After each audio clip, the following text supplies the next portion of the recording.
Assalamualaikum warahmatullahi wabarakatuh. Alhamdulillahirabbil alamin. Wassalatu wassalamu ala asyrofil anbiya'i wal mursalin wa ala alihi wasahbihi ajmain amma ba'du. Terima kasih atas kedatangan Bapak-bapak Ibu-ibu sekalian pada sore hari ini. Sebentar lagi kita akan mengadakan pengajian bersama Ustaz Syekh Rini Komal Sanroni. Beda tipis. Dengan tema fitnah dan ujian setelah kematian seseorang. Semoga apa yang disampaikan pada sore hari ini dapat memberikan manfaat untuk kita semua. Terima kasih. Assalamualaikum warahmatullahi wabarakatuh. Baik, mohon izin. Assalamualaikum warahmatullahi wabarakatuh.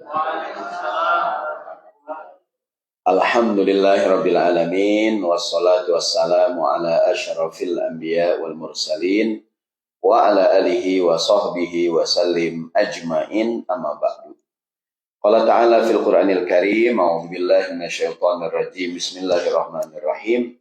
Wa qalu subhanaka la ilma lana illa ma 'allamtana innaka antal alimul hakim. Shadaqallahul azim.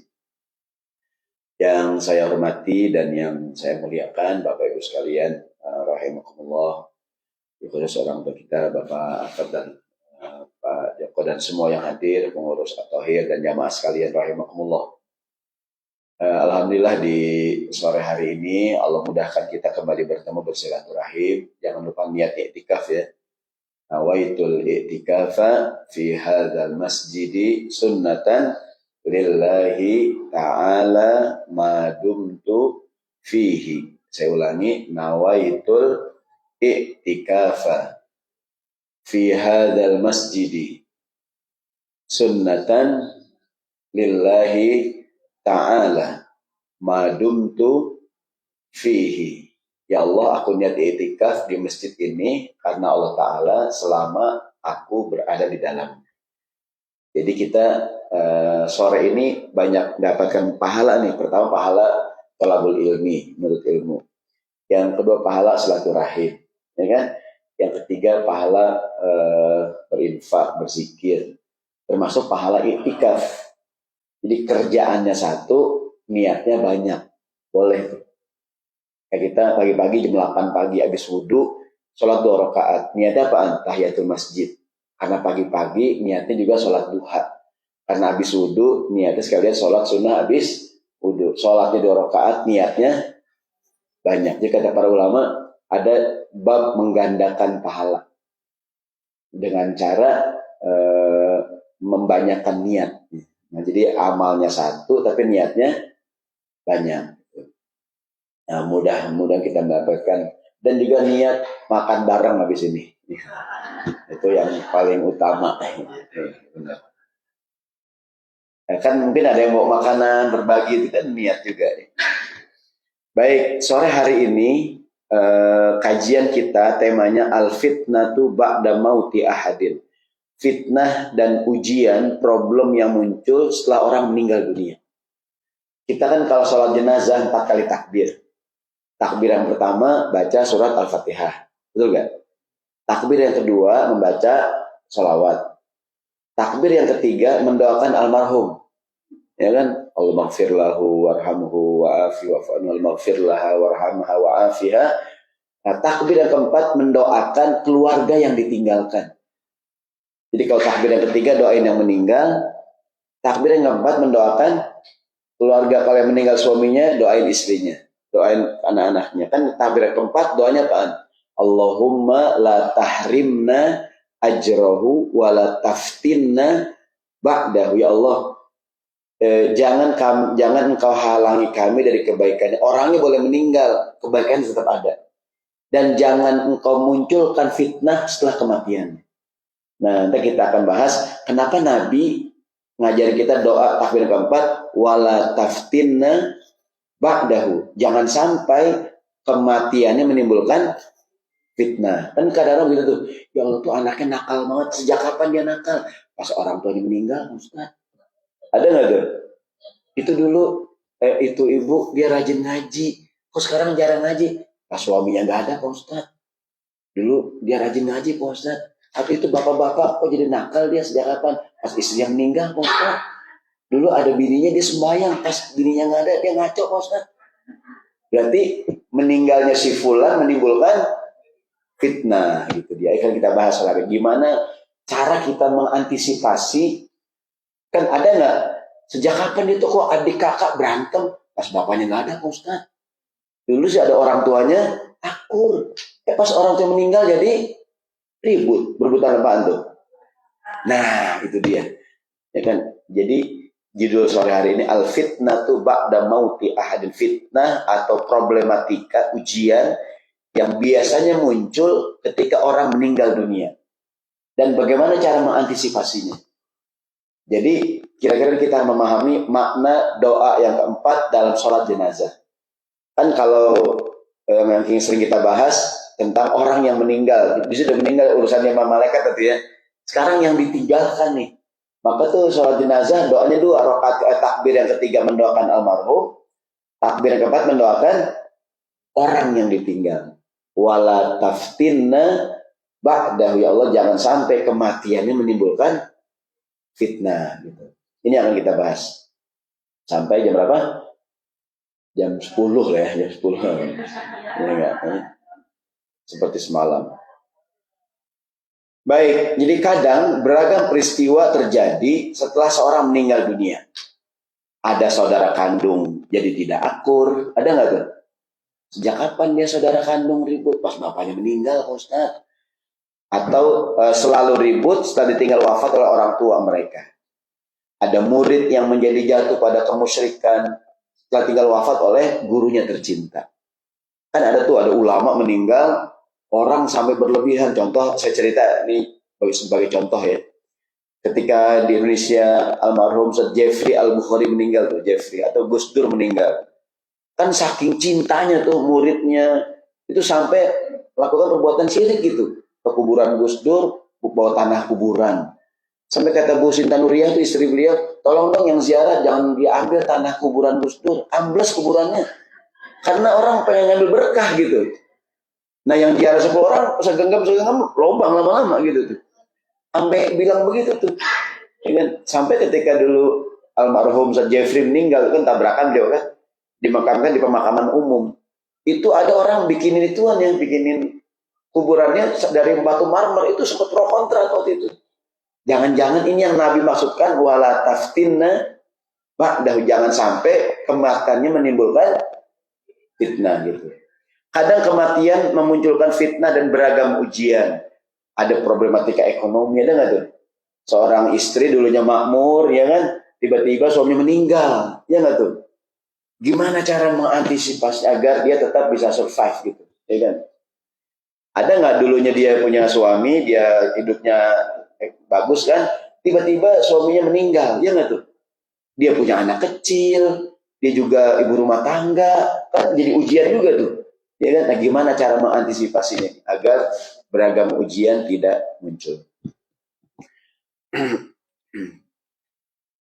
Sebelumnya, Bapak Ibu sekalian yang dirahmati Allah Subhanahu wa taala, ada ini lagu tahun 2001 ya, sebuah nasyid Demi Masa Raihan. Ini terinspirasi dari lagu dari surat Wal Asri Innal Insana Lafi Khusr, agar kita memanfaatkan waktu yang tersisa. Ini kayaknya udah hafal semua lagunya nih. Apa saya doang yang hafal ya? Ada misal lagu ini, demi masa sama-sama sesungguhnya manusia kerugian melainkan, gak ada yang bisa, yang beriman dan beramal soleh, gunakan kesempatan yang masih diberi, gak ada yang bisa. Semoga kita takkan menyesal. Masa usia kita jangan disia-siakan, karena ia takkan kembali. Ingat 5 perkara sebelum 5 perkara, sehat belum sakit, muda sebelum tua, kaya sebelum miskin, lapang sempit hidup sebelum mati. Ingat 5 perkara sebelum 5 perkara, sehat belum sakit, muda sebelum tua, kaya sebelum miskin, lapang sebelum hidup sebelum mati.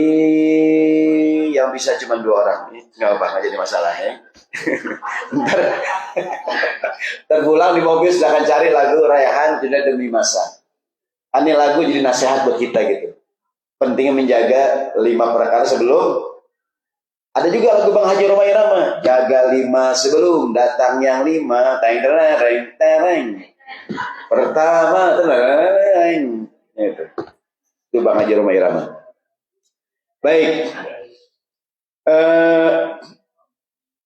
Diriwayatkan satu hari istri Nabi Aisyah mencari-cari Nabi. Jadi kata ada riwayat Aisyah nyari-nyari Nabi. Ada Isya gitu kan, Nabi Muhammad menjelang wafat, Nabi sering habis Isya beliau ziarah ke Baqi. Mungkin yang pernah haji pernah umrah kebayang Masjid Nabawi ya. Masjid Nabawi ya kan, sebelah kirinya kan makam Nabi tuh. Kalau kita keluar kan ada di ujungnya Baqi. Ada makam para, termasuk makam para istri Nabi.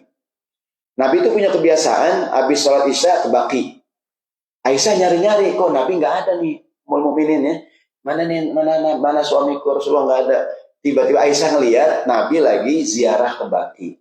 Kata Aisyah, di antara doa yang Nabi baca ketika di Baqi, Aisyah dengar Nabi doa, Allahumma la tahrimna ajrahu wa la taftinna ba'dahu. Ada riwayat lain, Allahumma la tahrimna ajrahu wa la tudillana ba'dahu. Nabi baca yang kemudian kita jadikan doa takbir keempat ketika sholat jenazah. Saya ulangi, sholat jenazah 4 takbir. Takbir yang pertama baca surat Al-Fatihah. Takbir kedua baca sholawat. Takbir ketiga mendoakan almarhum, al-maghfir lahu warhamhu wa'afihi, al-maghfir laha warhamha wa'afiha. Nah, takbir yang keempat mendoakan keluarga yang ditinggalkan. Mohon maaf, ikuti saya. Bismillahirrahmanirrahim. Allahumma la tahrimna ajrahu wa la taftinna ba'dahu. Allahumma la tahrimna ajrahu wa la taftinna ba'dahu. Ya Allah, janganlah engkau halangi kami dari kebaikan almarhum. Orangnya udah nggak ada, ayah saya udah nggak ada ya Allah. Semoga kebaikannya tetap bersama saya. Doa berikutnya, wala taftinna ba'dahu, dan janganlah kematiannya menimbulkan fitnah. Gitu. Nabi Muhammad ketika meninggal dunia muncul fitnah. Apakah itu? Banyak orang rame-rame murtad, betul nggak? Pas Nabi meninggal tuh. Ketika Nabi mau meninggal, banyak orang tidak mau membayar zakat. Betul nggak tuh?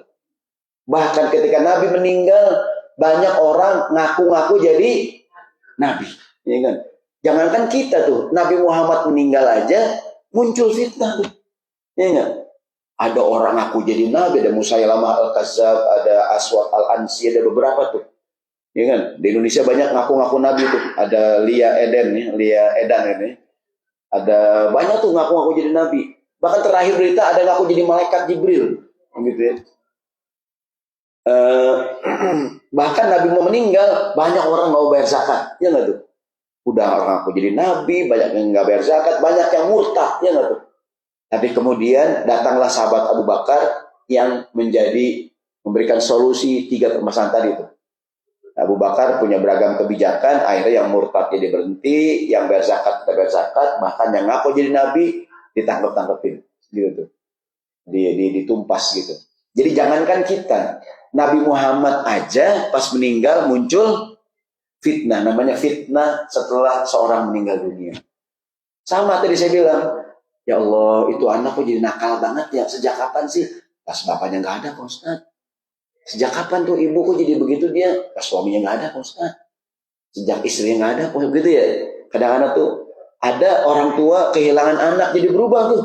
Mungkin anak satu-satunya tinggal wafat jadi gitu ujian berat nih. Baik, sekarang ya, maka kalau ditanya gimana Ustadz cara mengantisipasi? Cara yang pertama tadi doa.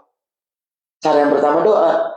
Maka ketika sholat jenazah, Allahumma la tahrimna ajrahu wa la taftinna ba'dahu. Atau kita baca sering, ya Allah, janganlah kematian suamiku menimbulkan fitnah.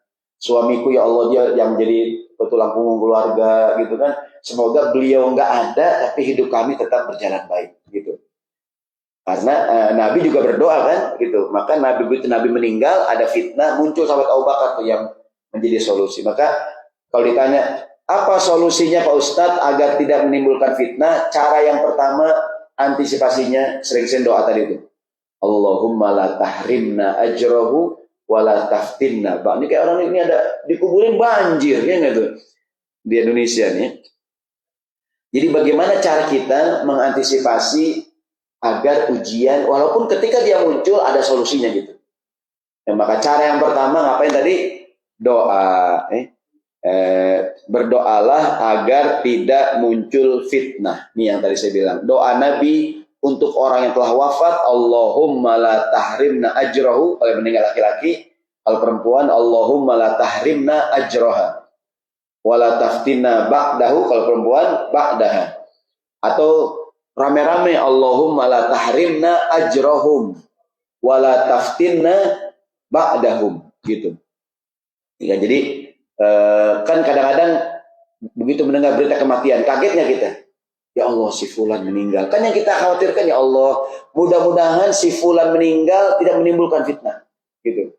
Karena kadang-kadang sebuah negara nih jadi berantakan ketika pemimpinnya meninggal. Ada nggak tuh? Ya kan? Sejak kapan tuh negara jadi konflik pas pemimpinnya meninggal gitu. Organisasi, saya mohon maaf ya. Contoh di tanah air lah, yang ada Ustadz Arifin Ilham ya. Beliau punya yayasan Azikro gitu. Jamaahnya ribuan gitu tuh. Ribuan jamaahnya, ya kan? Kemudian qadarullah beliau meninggal dunia. Kan ujian banget nih. Ya kan? Anaknya juga masih muda-muda, ya kan? Bahkan ketika beliau meninggal, anaknya belum meninggal juga tuh. Ya kan? Bahkan beliau kebetulan punya beberapa orang istri gitu kan. Artinya wah ujian gitu tuh, ya kan? Artinya siapapun gitu, siapapun mungkin saja. Jadi ada sebuah pesantren besar, pak kiainya meninggal dunia, langsung sepi itu, gitu tuh. Maksudnya karena dia tidak mempersiapkan itu tuh, maka gimana cara mengantisipasinya, gitu, ya kan? Seorang istri, ya kan kita nggak tahu, gitu ya, siapa yang meninggal duluan, walaupun orang bilang sih kebanyakan laki-laki duluan ya. Kan resiko meninggal banyakan laki-laki. Dia yang perang, dia yang segala macam, dia yang ini. Itu dia. Oh gitu ya. Iya gitu. Kalau laki-laki mungkin resiko meninggalnya lebih banyak gitu. Dia kan resiko kerja, resiko ini. Kalau ada apa aja dah gitu. Maka jadi gimana? Yang pertama antisipasinya sering-sering baca doa ini. Kan kita kadang, ya Allah, anaknya masih kecil-kecil, ya nggak tuh, ayah meninggal, kita kan kadang pengen ngomong nih. Apa yang kita bilang? Allahumma la tahrimna ajrahu wa la taftinna ya Allah, ya jangan sampai kematian bapaknya menimbulkan fitnah. Gitu tuh. Jadi ini yang pertama antisipasinya. Antisipasi yang kedua, ini yang saya bilang tadi, Aisyah bercerita, aku mencari-cari Nabi. Kan Aisyah sebagai istri sama Nabi sayang nggak tuh? Dicari-cari kan, kalau kita kan belum tentu ya nggak Pak. Suaminya kemana Bu? Ntar dia pulang Pak Ustadz kalau lapar gitu. Dia mau kabur kemana lagi saya Pak Ustadz, kalau lapar dia pulang Pak Ustadz. Di Aisyah tuh dia nyari-nyari Nabi, kalau kita kan belum tentu cariin, ya kan? Jadi nyari-nyari di mana suamiku, di mana gitu. Pernah tuh Nabi Muhammad lagi jalan sama Aisyah berdua, ada sekelompok orang Yahudi menghina Nabi. Ketemu Nabi bilangnya kan harusnya assalamualaikum. Orang Yahudi bilangnya assalamualaikum. Samun itu racun. Kira-kira maknanya binasa engkau Muhammad. Nabi jawab, kata Nabi, waalaikum, kamu juga. Nabi udah balas. Aisyah kan istrinya sayang sama Nabi. Aisyah balas tuh, alaikumussamu wal laknah, kalian yang binasa, dilaknat sama Tuhan. Kata Nabi, Aisyah nggak usah gitu banget gitu. Yang dia sayang sama suaminya, kata Aisyah, ya Rasulullah, dia tadi bukan bilang assalamualaikum. Aku juga dengar kata Nabi. Anakku udah balas tadi, waalaikum. Namanya orang perempuan ngomongnya panjangan dikit ya. Kata Aisyah, kamu yang binasa dilaknat sama Tuhan. Kan begitu kata perempuan, orang ngomongnya panjang. Suami nanya nih sama istrinya, mau kemana kamu? Ya Allah mas, kamu curiga banget sih mas. Aku emang nggak boleh mas, aku rapi mas. Biasa aja kali mas, orang rapi. Kan kamu so rajin mas, kamu tuh bangga mas. Aku cuma nanya deh, kamu mau kemana? Cuma 3 ya. Istrinya 1 buku tuh jawabnya tuh ya. Ya Allah, emang kenapa sih bang kalau aku rapi nggak boleh bang? Biasa aja kali bang orang rapi. Aku bangga bang harus rapi. Bukan begitu Pak Haji, begitu. Emang kadang-kadang begitu, kadang-kadang. Jadi kita nanya cuma 3, kamu mau kemana? Udah. Emang kenapa sih bang kalau aku rapi? Emang nggak boleh bang. Harusnya kan kamu tuh senang bang aku rapi. Lalu banyak banget bang yang lain rapi. Gue biasa aja kali bang, kamu nggak senang. Elah, udah diam aja suaminya dah. Kata Rasulullah, wahai Aisyah, aku udah jawab tadi, aku udah bilang waalaikum.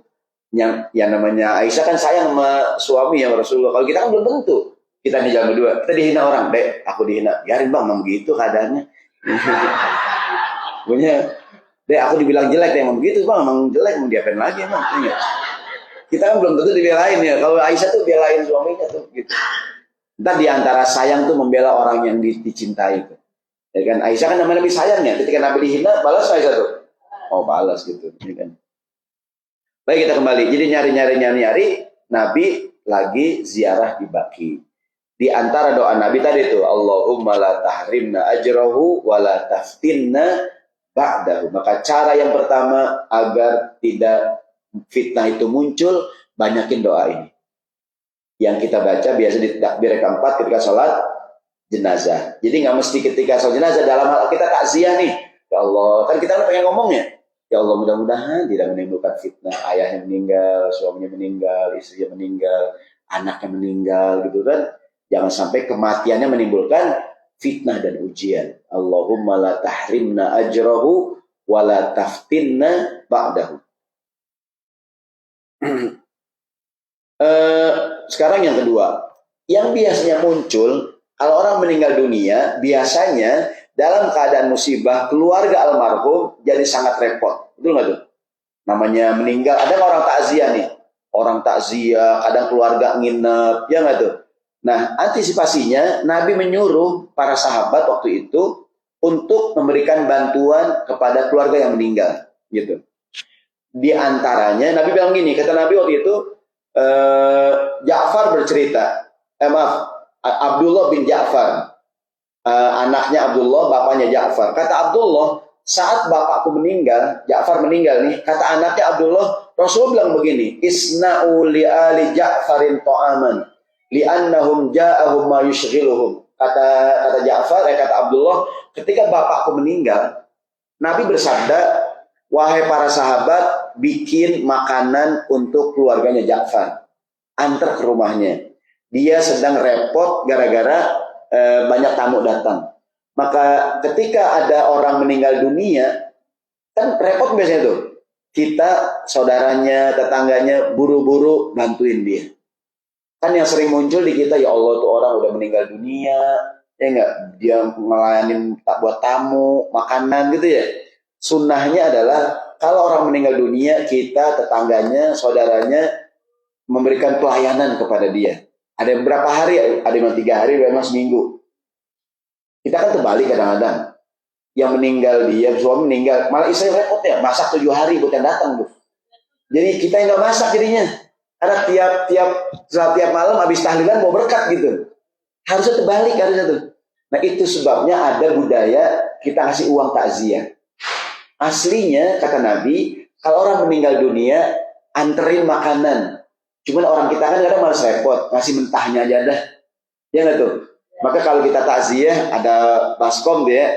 Kalau di Indonesia tuh sama beras dah. Kalau orang naruh duit, Ustaz kenapa pakai beras? Dulu uang koin. Kalau kan bunyi cek wer gitu kan.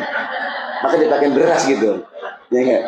Sebetulnya beras kayak kita kotak amal di masjid kan dari kaleng tuh supaya nggak bunyi kan pakaian busa bawahnya ada masukin koin udah dirahasiakan gitu tek wer bunyinya gitu bukan dikasih busa tuh. Jika kita nanya Ustaz kenapa kalau orang meninggal dunia ada baskom pakein beras itu asal muasalnya gitu biar kagak bunyi kan itu koin ya kan. Nah sekarang udah pakai amplop gitu ya. Jadi Ustadz uang yang takziah itu dari mana asalnya dari tadi tuh kata Nabi si Ja'far meninggal dunia keluarganya lagi repot kata Nabi bikin makanan buat keluarganya. Kita bilang maka begitu orang meninggal dunia langsung kita bawain makanan udah kamu seminggu gak usah masak ya, karena biasanya orang meninggal dunia repot ya keluarganya tuh ada yang datang ada yang nginep dia juga sedang berduka cita. Jangan sampai dia jadi repot dengan kedatangan kita gitu. Di Indonesia orang berbeda pendapat lah. Ada yang bikin acara 3 hari, 7 hari, 40 hari. Saya tidak bicara masalah itunya. Cuma bagaimana caranya agar yang kena musibah jangan repot gitu. Maka Nabi antisipasi. Kata Nabi, si Ja'far meninggal dunia. Bikin makanan buat Ja'far dan keluarganya. Karena dia sedang kedatangan musibah yang bikin dia repot. Ya kan? Maka kalau orang meninggal dunia, kan biasanya tuh apa sih pujiannya? Dia repot Pak Ustaz. Kadang-kadang ada orang di kampung tuh jual sapi, jual ini, buat bikin acara 3 hari, 7 hari, ya nggak tuh 40 hari, ya kan? Itu jangan sampai terjadi gitu. Gimana caranya? Caranya adalah ada yang meninggal dunia, udah Bu. Bahkan sekarang beberapa daerah, saya bicara di Indonesia ya, buat contoh aja gitu. Sekarang banyak Pak RT bikin arisan kematian. Namanya arisan kematian. Jadi warganya ada uang bulanan gitu. Begitu pesertanya meninggal dunia, dia udah pokoknya biaya penguburan, biaya ini satu-satunya arisan yang pesertanya nggak ada yang mau ngambil tuh. Ingat, ibu mau ngambil? Enggak, lu aja duluan katanya. Gitu. Satu-satunya arisan peserta nggak ada yang mau ngambil duluan. Begitu dapat nggak bisa nolak begitu. Dia enggak. Jadi kan yang namanya musibah datangnya tiba-tiba. Apalagi sekarang ongkos mengurus jenazah mahal ya tuh. Buat biaya kuburan, biaya pemakaman kan mahal biaya pemakaman. Mulai dari dia mandiin, kain kafan itu kan ada nggak biayanya tuh? Mungkin menyewa ambulan, ya kan? Kan nggak semua orang megang duit gitu.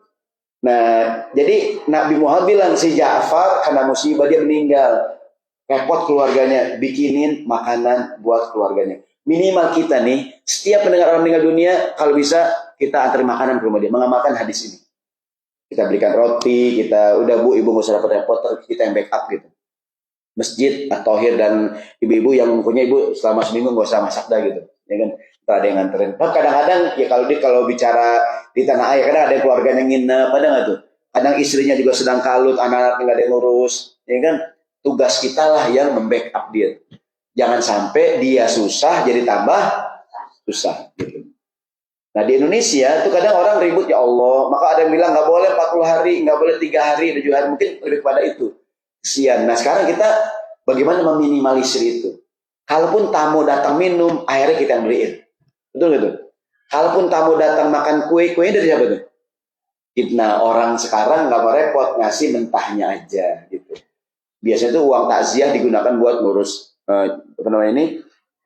nguburin, tanah kuburan, buat ngupain orang yang mandiin, buat yang segala macam, itu kan pun nyewa ambulan. Ustadz, uang takziah terkumpul katakanlah $5.000 Pak Ustadz, dipakai cuma 3.000 Pak Ustadz, yang 2.000 dianggap warisan kan, dibagikan kepada keluarga almarhum gitu. Atau digunakan buat hal-hal yang berhubungan dengan almarhum, ya kan?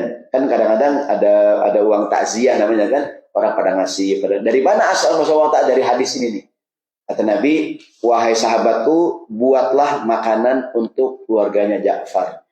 Dia sedang kena musibah yang bikin dia jadi repot. Nah maka tadi yang buat yang baru hadir kita lagi ngomongin fitnah-fitnah dan ujian yang kadang muncul ketika orang meninggal dunia. Maka gimana antisipasi? Yang pertama, antisipasi dengan cara ngapain? Doa. Yang kedua ngapain? Bikinin makanan untuk orang yang meninggal. Minimal kebutuhan dia kita backup. Nah orang sekarang diwujudkan dalam bentuk tadi uang takziah. Atau tadi kepala lingkungan bikin arisan kematian. Ya nggak ada yang mau ngambil duluan. Begitu anggota yang meninggal, udah Bu, pokoknya urusan tanah kuburan, ambulan, semuanya kita yang atur, gitu tuh. Itu bagus juga antisipasi, ya kan? Mungkin kalau di negara-negara maju udah ada asuransi kematian, gitu kan, negara yang backup, gitu. Nah ini di kita minimal jangan sampai udah kena musibah, tambah kena musibah lagi. Ada juga ya? Nah begitu tuh. Pasti nggak ada yang mau ambil duluan. Iya kan gitu. Ya kan? Ditawarin nggak, ibu mau ngambil duluan nggak? Makasih dah gitu. Belakangan aja. Ya kan? Fitnah yang muncul berikutnya adalah biasanya setelah seorang meninggal dunia, secara ekonomi tidak sedikit keluarga yang ditinggal menjadi sulit hidupnya. Betul nggak tuh? Anaknya putus sekolah, yang mungkin yang meninggal suaminya nih, suaminya kepala keluarga, ya kan? Begitu meninggal dunia, ini istrinya, mungkin anaknya memiliki problem ekonomi. Kan dulu hidupnya senang karena mungkin apa namanya hidupnya senang, mudah gitu ya. Tiba-tiba menjadi susah, ada nggak tuh? Gimana antisipasinya? Secara ekonomi tidak sedikit keluarga yang ditinggal menjadi sulit hidupnya. Maka terdapat anjuran dan motivasi dari Nabi Muhammad untuk membantu para janda dan yatim yang membutuhkan. Gitu. Ada riwayat Rasul bersabda, kata Nabi, as-sa'i alal armalah wal masakin kal mujahidi fi sabilillah.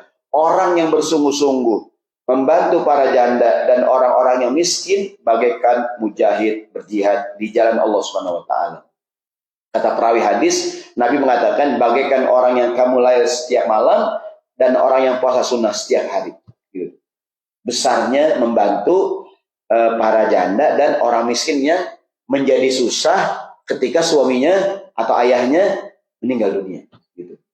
Artinya mungkin diwujudkan dalam bentuk, ya kalau negara maju mungkin langsung di backup oleh negara gitu ya. Atau ada undang-undang fakir miskin dipelihara oleh negara. Tapi secara persaudaraan gitu ya. Ada bab kata Nabi, aku bersama orang yang mengkafil anak yatim begini di surga. Aku yang merawat anak yatim, membantu pengurusan para janda gitu.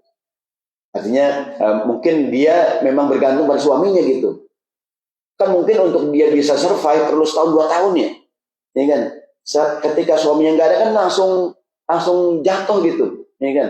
Maka Nabi mengatakan orang yang bersungguh-sungguh membantu para janda dan orang yang fakir bagaikan mujahid di jalan Allah Subhanahu wa taala. Ada yang nanya, Pak Ustadz nih janda muda janda tua diatur aja dah. Ya enggak gitu ya. Kalau janda muda banyak yang mikirin biasanya. Ya, ini begini nanti nih. Ini kan kalau hadis ini kalau diwujudkan dalam negara, kan negara yang backup ya nggak tuh? Ya kan? Tapi kan kadang-kadang nggak segampang itu kadang-kadang gitu. Ya kan? Dia langsung jatuh susah, Pak. Maka Nabi nganjurin, kalau ada meninggal dunia, suami meninggal, wahai umat Islam, jamaah Tohir, jangan lupa perhatikan. Ya, bisa kita tanya, katakanlah di Tohir ada daftar tuh, siapa mungkin jamaah yang mungkin jangan sampai dia kesusahan dan nggak ada yang bantuin gitu, ya kan? Tidak ada yang anaknya gimana, istrinya gimana gitu kan? Ketika suaminya meninggal punya problem nggak, apa yang kita bisa bantu gitu. Bahkan Nabi mengatakan dalam hadisnya as-sa'i. Sa'a yas'a itu artinya berjalan cepat. Atau nggak sa'i? Artinya orang yang bersungguh-sungguh gitu. Jadi begitu meninggal dunia, buru-buru gitu. Ini kan kalau di tanah air tuh Pak RT yang paling sibuk tuh. Di Indonesia yang paling sibuk sedunia Pak RT tuh. Ya, ada yang meninggal, Pak RT cariin. Ada yang berantem suami istri, Pak RT yang turun. Kucing hilang, Pak RT tempat ngadu. Kucing hilang gitu ya. Ini kan. Ada yang meninggal tuh ya enggak, suaminya meninggal dia seorang ibu nih. Tuh Pak RT paling sibuk, orang-orang tahlilan 7 hari. Pak RT malam ke-8 bisa datang aja tuh. Ya enggak? Kata Bu RT, mana sih Bang? Orang-orang udah enggak tahlilan, nah gua RT ya enggak? Gitu tuh. Orang-orang tahlilan jam 9 pulang Pak RT jam 10. Malam amat sih Bang pulangnya, nah gua RT. Nah orang-orang jam 8 Bang, orang bukan RT. Gua bantuin gulung-gulung karpet. Pak RT modus lagi yang gitu. Ya mirip-mirip ketua DKM lah gitu. Terfarhat maaf ya. Gitu tuh ya enggak. Jadi saya ulangi. Jadi bagaimana mengantisipasi anak-anak yang tiba-tiba jadi yatim? Ya enggak tuh? Nabi bilang orang yang membackup anak yatim, mengkafil ya, begini di surga. Artinya Jangan, bahkan kalau di Quran tidak menggunakan istilah santunan yatim. Quran menggunakan istilah kalla balla tukrimunal ikramul yatim, memuliakan yatim. Karena kalimat santunan itu kesannya, mohon maaf ya, santunan kesannya tuh mohon maaf ya, rendah gitu. Quran nggak pakai, Quran menggunakan kalimat ikram. Apa ikram? Memuliakan. Ada ayat kalla balla tukrimunal, mengapa kamu tidak memuliakan anak yatim? Jadi kalau ada acara buka puasa bersama anak yatim, ada nggak tuh? Anak yatim di depan makan duluan. Ini kadang yatim bilang, yatim sabar ada ya, sabar ya. Ini buat Pak Ustadz dulu sama bapak-bapak gitu. Anak yatim di luar nungguin udah ngiler gitu. Iya nggak? Harusnya kan itu kan spanduknya buka puasa bersama anak yatim tuh jadi pemeran utama gitu. Ini yang makan Pak Lurah kadangnya itu, Pak Ustadz, ya. Anak yatim belakangan. Justru itu orang nyumbang buat anak yatim tuh, ya nggak? Masa anak yatim makan belakangan? Karena anak yatim nasi box gitu. Ya enggak, cuman nasi dong sama ayam potong, ya kan. Mas saus sedikit dah. Ya kan? Sementara undangan-undangan makan mewah, buffet prasmanan gitu ya. Padahal sumbangannya buat anak yatim gitu. Maka Quran tidak menggunakan kalimat santunan ya. Karena kalimat santunan terkesan, mohon maaf ya. Ya bukan menghinakan ya, kalimat dia bukan. Quran menggunakan kalimat ikram. Ada ayat kalla balla tukrimuna. Kenapa kamu tidak muliakan? Kalau kita ngundang anak yatim, jangan kasih makan. Kan kadang ada buah-buahan yang mahal ya. Kalau di Amerika apa buah yang mahal sini? Apa buah yang mahal? Yang murah, yang apa yang murah di sini? Hah?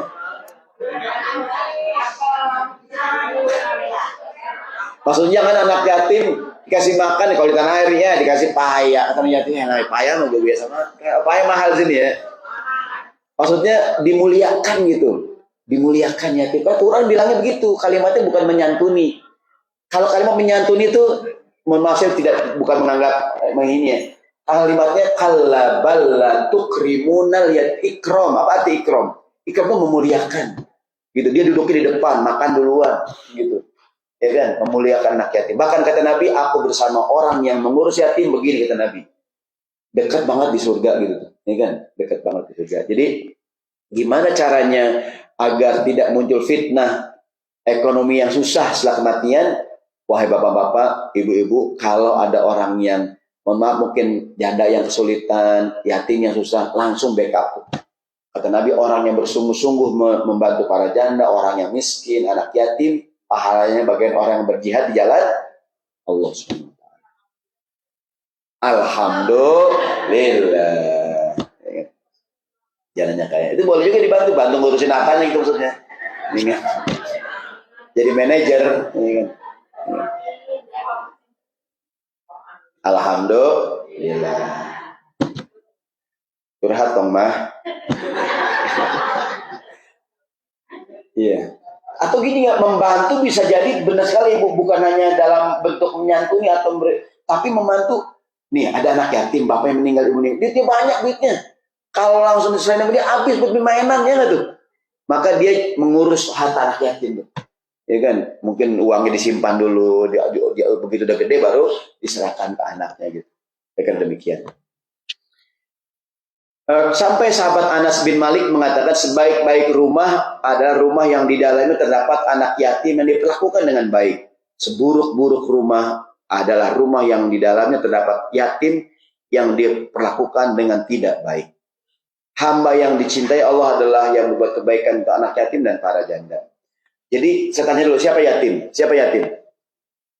Yatim itu anak yang nggak punya orang tua dari kecil sampai balik. Kalau udah balik bukan yatim lagi namanya. Balik itu kira-kira kalau laki-laki mimpi, perempuan menstruasi period head, atau umurnya 14 tahun. Jadi dianggap yatim dari mulai kecil sampai dia balik. Kalau udah balik bukan yatim lagi namanya.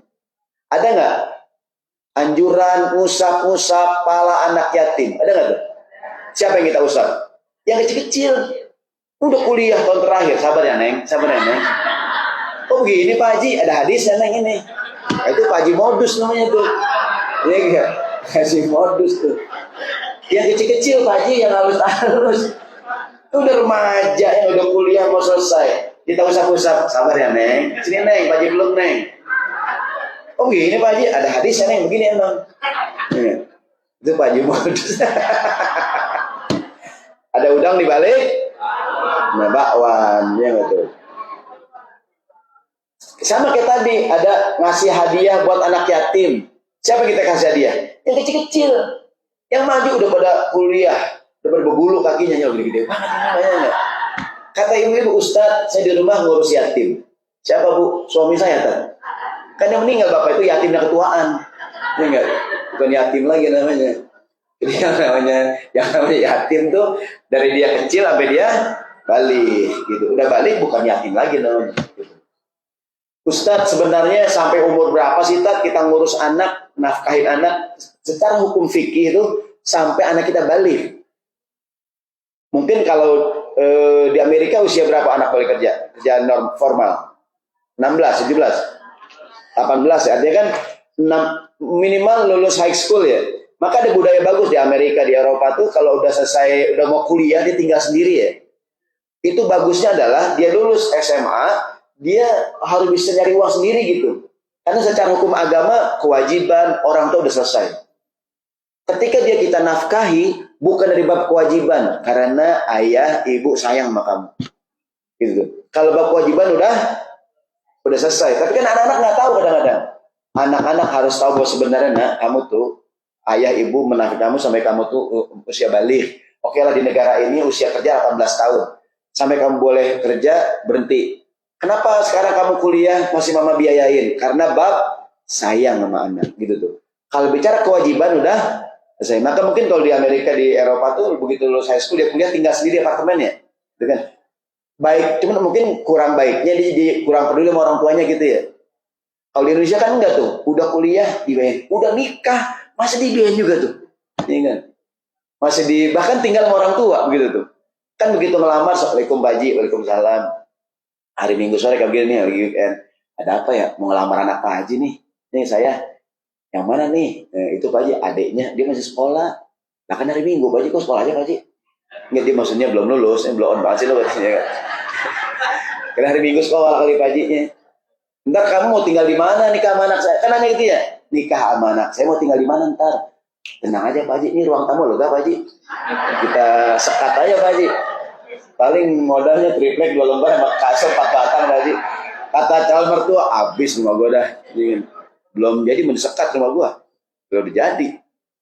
Gue pindah ke kamar belakang gitu. Jadi saya ulangi. Yang sering muncul adalah fenomena ini anak, mohon maaf, jadi yatim. Betul nggak tuh? Yang meninggal bapak nih, anak jadi yatim, ibu jadi janda. Yang secara ekonomi tiba-tiba jadi sulit. Ya nggak tuh? Karena mungkin selama ini yang kerja suaminya gitu. Bagaimanakah mengantisipasinya? Nabi anjurkan. Ini kata Anas bin Malik, Rasul mengatakan sebaik-baik rumah adalah rumah yang di dalamnya ada anak yatim yang diperlakukan dengan baik. Kadang-kadang begini nih, ada orang bilangnya ngerawat anak yatim, ngambil anak yatimnya itu ngerawat, tapi jadi kayak pembantu gitu. Disuruh ini, mendingan pembantu dikasih gaji sekalian. Ini nggak dikasih gaji, bilangnya ngerawat yatim. Nyuci mobil, nyuci motor, motornya 4, ya nggak tuh? Nyuci motor, nyuci mobil, sudah ngepel tiap hari, sudah begini. Pak, mendingan digaji tuh anaknya nggak tuh? Ketahuan dia kerja ya. Ini bilangnya ngurus yatim, tapi dia jadi pembantu gitu. Maksudnya kalau itu mendingan digaji, kamu kerja sama saya aja dah. Saya gaji sebulan sekian. Ini enggak dikasih uang, tapi bilangnya ngapain tuh? Ngurus anak yatim gitu tuh. Ya kan? Jadinya kayak berbuat zolim jadinya. Ya nggak tuh? Ya kan? Bahkan kata Anas bin Malik, sebaik-baik rumah yang di dalamnya ada anak yatim yang diperlakukan seperti anak sendiri. Maksudnya jadi biayain gitu, ya kan? Ini kan Nabi ngomong 14 abad yang lalu nih, agar jangan sampai ada bapak meninggal dunia, yatimnya jadi susah. Gitu. Maka setiap mendengar ada si fulan meninggal, langsung saya pikirin berapa orang anaknya, ya, gimana sekolahnya, gimana ininya, gimana gitu tuh jadi bahan kita bisa minimal masjid punya database tuh, ingat bahwa ini dia suami meninggal yang ini begini gitu ya. Oh ternyata Ustadz ini jangan tapi kaya Ustadz tadi bilang kan, boleh juga tuh gitu kan di data gitu ya, gitu. Jadi masjid bukan cuma tempat ibadah harian, tapi juga tempat gimana tuh menjadi solusi problematika sosial gitu, ya kan? Bahwa dia ketika meninggal ayahnya, sekolahnya gimana, pendidikannya gimana. Jangan sampai kena musibah nggak ada yang mikirin gitu. Sementara kita kalau ceramah masalah persaudaraan, ukhuwah, dan sebagainya. Dan seburuk-buruk rumah adalah rumah yang di dalamnya ada anak yatim yang diperlakukan dengan tidak baik. Sekarang banyak berita-berita viral, ya mohon maaf ya, yang kadang yatim disakitin orang, ada nggak tuh? Mungkin ibunya nikah dengan suami yang baru ya, tapi suami ini nggak sayang sama anak, ada nggak tuh? Ya kan? Gimana lagunya dah? Ibu hanya cinta kepada ayahku saja gitu ya. Tapi bila ayah pergi, itu lagu zaman jadul banget tuh.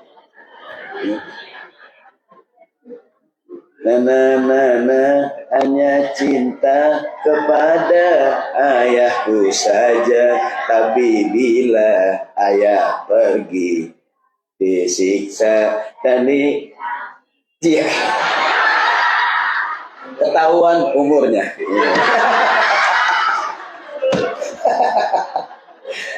Tapi kan lagu itu ada yang bilang image buruk kepada ibu sambung gitu. Maka sekarang di Indonesia nggak ada istilah ibu tiri, bilangnya ibu sambung. Karena kalimat ibu tiri itu image-nya jelek gitu. Maka sekarang bilangnya ibu sambung. Karena begitu kan dia ibu tiri, ibu tiri hanya cinta kepada ayahku saja, tapi bila ayah pergi ku disiksa. Iya, oh Tuhan. Sekarang di Indo istilahnya bukan ibu tiri, ibu sambung. Karena kalimat ibu sambung jadi lebih gitu. Dua ayah sambung, bukan ayah. Karena kalimat tiri itu jadi kesannya image-nya buruk gitu. Sama kayak kalian berjamaah, sekarang berjamaah korupsi berjamaah. Jadi jelek kalimatnya gitu. Ya kan? Nyolong berjamaah, kan berjamaah bagus ya. Kalimat Masya Allah ya kan. Sirop nggak ada sirop. Udah. Ya, enggak kalau air udah ada, kalau air tadi jadi sirop yang belum ada sirop. Ya enggak, ya Allah, ya enggak apa-apa. Ini juara 1, ini juara 2 ya enggak? Ya enggak, ini juara 2. Ini juara harapan. Ya enggak? Iya. Enggak cukup Pak Sobat. Enggak ada terima kasihnya Pak Ustaz Pak Barat, Pak Barat. Terima kasih Pak. Maaf ya. Kita tunggu juara 3-nya nih, juara 3 nih. Ini juara 2 ya. Juara 3 kita tunggu nih. Ya enggak? Juara 3. Dia mau diapain lagi mungkin adanya. Ya. Di Indonesia banyak ustadz yang kena diabetes, kolesterol, gara-gara jamaah. Gini, kalau bikinin teh nih buat jamaah gelas kecil, ustadz gelas gede, teh tuh gulanya 5 sendok. Akhirnya ustadz pada diabetes. Yang paling benar atohir lah, yang paling benar ini dah. Dia pengen ustadznya sehat, iya. Buat apa kita yang manis-manis? Diabetes ustadznya udah. Ya Pak Boji yang kita paling benar ini. Dia sayang sama ustadznya. Banyak juga tuh jus di kulkas. Apa? Bentar maghrib. Jadi seburuk-buruk rumah tuh rumah yang ada anak yatim yang diperlakukan dengan buruk gitu. Kan saya bilang tadi, bilangnya ngerawat yatim, ada nggak tuh? Ngambil dari panti asuhan, ngambil yatim, mohon maaf nih, tanda petik kalau kasar dia kayak budak gitu. Dan suruh begini, digaji juga kagak, ya nggak tuh? Cuma sekolah dibayarin doangan, ya nggak tuh? Tapi di rumah disuruh begini, jadi mohon maaf, jadi kayak asisten rumah tangga gitu. Mendingan sekalian aja digaji, biar dia kerja ketahuan gitu tuh. Maka kalau kita niat ngurus yatim, pahalanya gede banget. Berikutnya, setelah kematian seseorang, kadang muncul problematika adanya yang tadi itu, anak yatim yang secara ekonomi susah. Apa langkah dan antisipasinya? Allah dan Rasulnya memerintahkan para orang tua untuk dapat meninggalkan warisan, peninggalan yang baik untuk anak-anaknya. Ustaz, boleh nggak saya nabung buat warisan anak saya? Bagus, keren. Dalilnya surat pertama An-Nisa ya. Ini An-Nisa ayat 9. Allah berfirman, kelihatan nggak nih? Baca sama-sama ya. A'udzu billahi minasy syaithanir rajim. Bismillahirrahmanirrahim. Wal yakhshal ladzina law taraku min khalfihim dzurriyyatan di'afa khafu 'alaihim falyattaqullaha wal yaqulu qawlan sadida. Artinya, wal yakhshal ladzina law taraku min khalfihim, dan hendaklah takut kepada Allah orang-orang tua, orang-orang yang seandainya dia meninggal dunia, dia meninggalkan di belakangnya dzurriyyatan di'afan, generasi keturunan yang lemah, dhaif, baik lemah fisiknya, lemah imannya. Namun di ayat yang dalam tafsir lebih kepada lemah ekonominya. Jangan sampai orang tuanya meninggal, anaknya susah gitu. Tadi saya bilang, sejak kapan? Masya Allah ya. Ini harus dicontoh ya. Memang luar biasa. Kalau orang namanya Arif itu luar biasa ya. Kan artinya Arif orang yang bijaksana artinya. Arif dan bijak luar biasa. Nggak percuma orang tua masih nama Arif nih. Juara satunya ini dah, juara satu nih, ini juara dua, ini juara tiga ya kan, juara satu nih, kan enak kita kan yang nonton internasional nih, yang nonton, ya enggak, seluruh dunia nonton At-Thohir. Di ayat ini kalimat dhaif dan lebih kepada lemah secara ekonomi, kan kalimat dzurriyyatan di'afan itu anak-anak yang lemah. Itu lemah, apa usah mengatakan lemah secara iman. Kita khawatir juga ya, jangan sampai bapaknya sembahyang, anaknya nggak sembahyang. Betul nggak tuh? Bapaknya ngaji, anaknya nggak ngaji. Kan kita mikir juga sekarang nih, Ustaz, anak saya tinggal di Amerika segala macam gitu kan. Yang kedua mungkin lemah secara fisik. Jangan sampai anak-anak fisiknya lemah, maka kita kasih vitamin. Kan ada isu stunting ya. Jangan sampai itu anak jadi apalah gitu kan, gizi buruk segala macam gitu. Jangan sampai bapaknya gagah, anaknya lemah gitu. Kan dikasih yang atau ya tadi nih, dalam tafsir ayat ini lebih kepada lemah secara ekonomi gitu.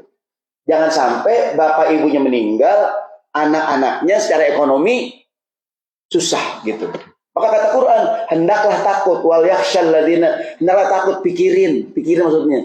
Jangan sampai orang tua kita meninggal, anak kita secara ekonomi susah gitu maksudnya. Khafu alaihim, takutlah akan masa depan mereka gitu. Maka Ustadz, boleh nggak sih kita bikin asuransi pendidikan buat anak-anak? Ustadz, boleh nggak sih saya meninggalkan warisan? Boleh, selama tidak berlebihan. Kan ada tuh orang tua yang sampai nimun harta. Ini buat 7 turunan, ada nggak tuh? Ustadz, nenek moyang saya kaya 7 turunan, Pak Ustadz. Kok antum miskin? Saya ke-8, Pak Ustadz. Dia kagak dapet dia ya nggak? Saya ke-8. Sebab kakeknya kaya 7 turunan. Iya, 7 cuma dia ke-8 gak dapet dia. Iya. Kok antum miskin, saya ke-8 Ustaz, dia saya gak dapet.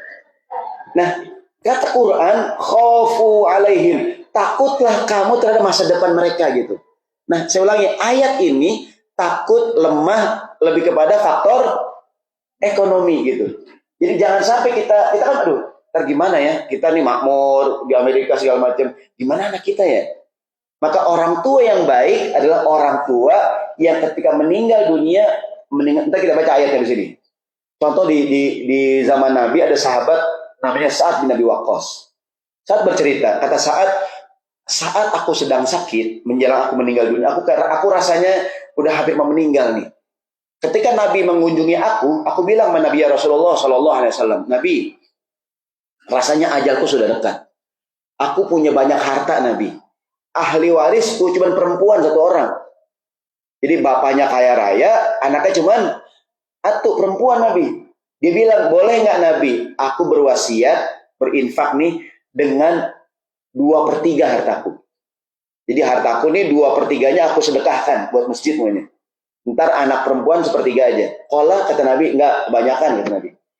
Bagaimana kan Nabi kalau setengahnya? Hartaku ada 10 miliar, yang 5 miliar aku sedekahkan ke masjid, yang 5 lagi kata Nabi, jangan, kebanyakan. Nabi, bagaimana kalau 1/3-nya? Jadi Jadi sepertiga hartaku aku wasiatkan buat masjid, buat kebaikan, buat kepentingan umat Islam. 2/3 kata Nabi, ya boleh. Sepertiga udah banyak kata Nabi. Sepertiga itu besar, sepertiga udah banyak. Di ujung hadis kata Nabi, engkau meninggal dunia dengan meninggalkan anak-anakmu dalam keadaan makmur, berkecukupan, jauh lebih baik dibandingkan engkau meninggal dan anakmu kesusahan minta-minta sama orang. Nabi bilang begitu tuh. Engkau meninggal dunia, anak-anakmu makmur, kamu punya warisan, jauh lebih baik dibandingkan kamu meninggal, anak-anak kamu hidup dalam keadaan susah, minta-minta sama orang. Gitu. Kan kadang, ya Allah, sejak kapan tuh anak jadi susah banget ya? Pas bapaknya meninggal, Pak Ustaz. Ini kan problem bukan? Fitnah bukan nih? Fitnah, ujian maksudnya, ujiannya. Gimana antisipasinya? Maka kata Quran, para orang tua hendaklah khawatir, pikirin anak. Walaupun kata Nabi Muhammad, warisan yang paling baik adalah ilmu. Gitu.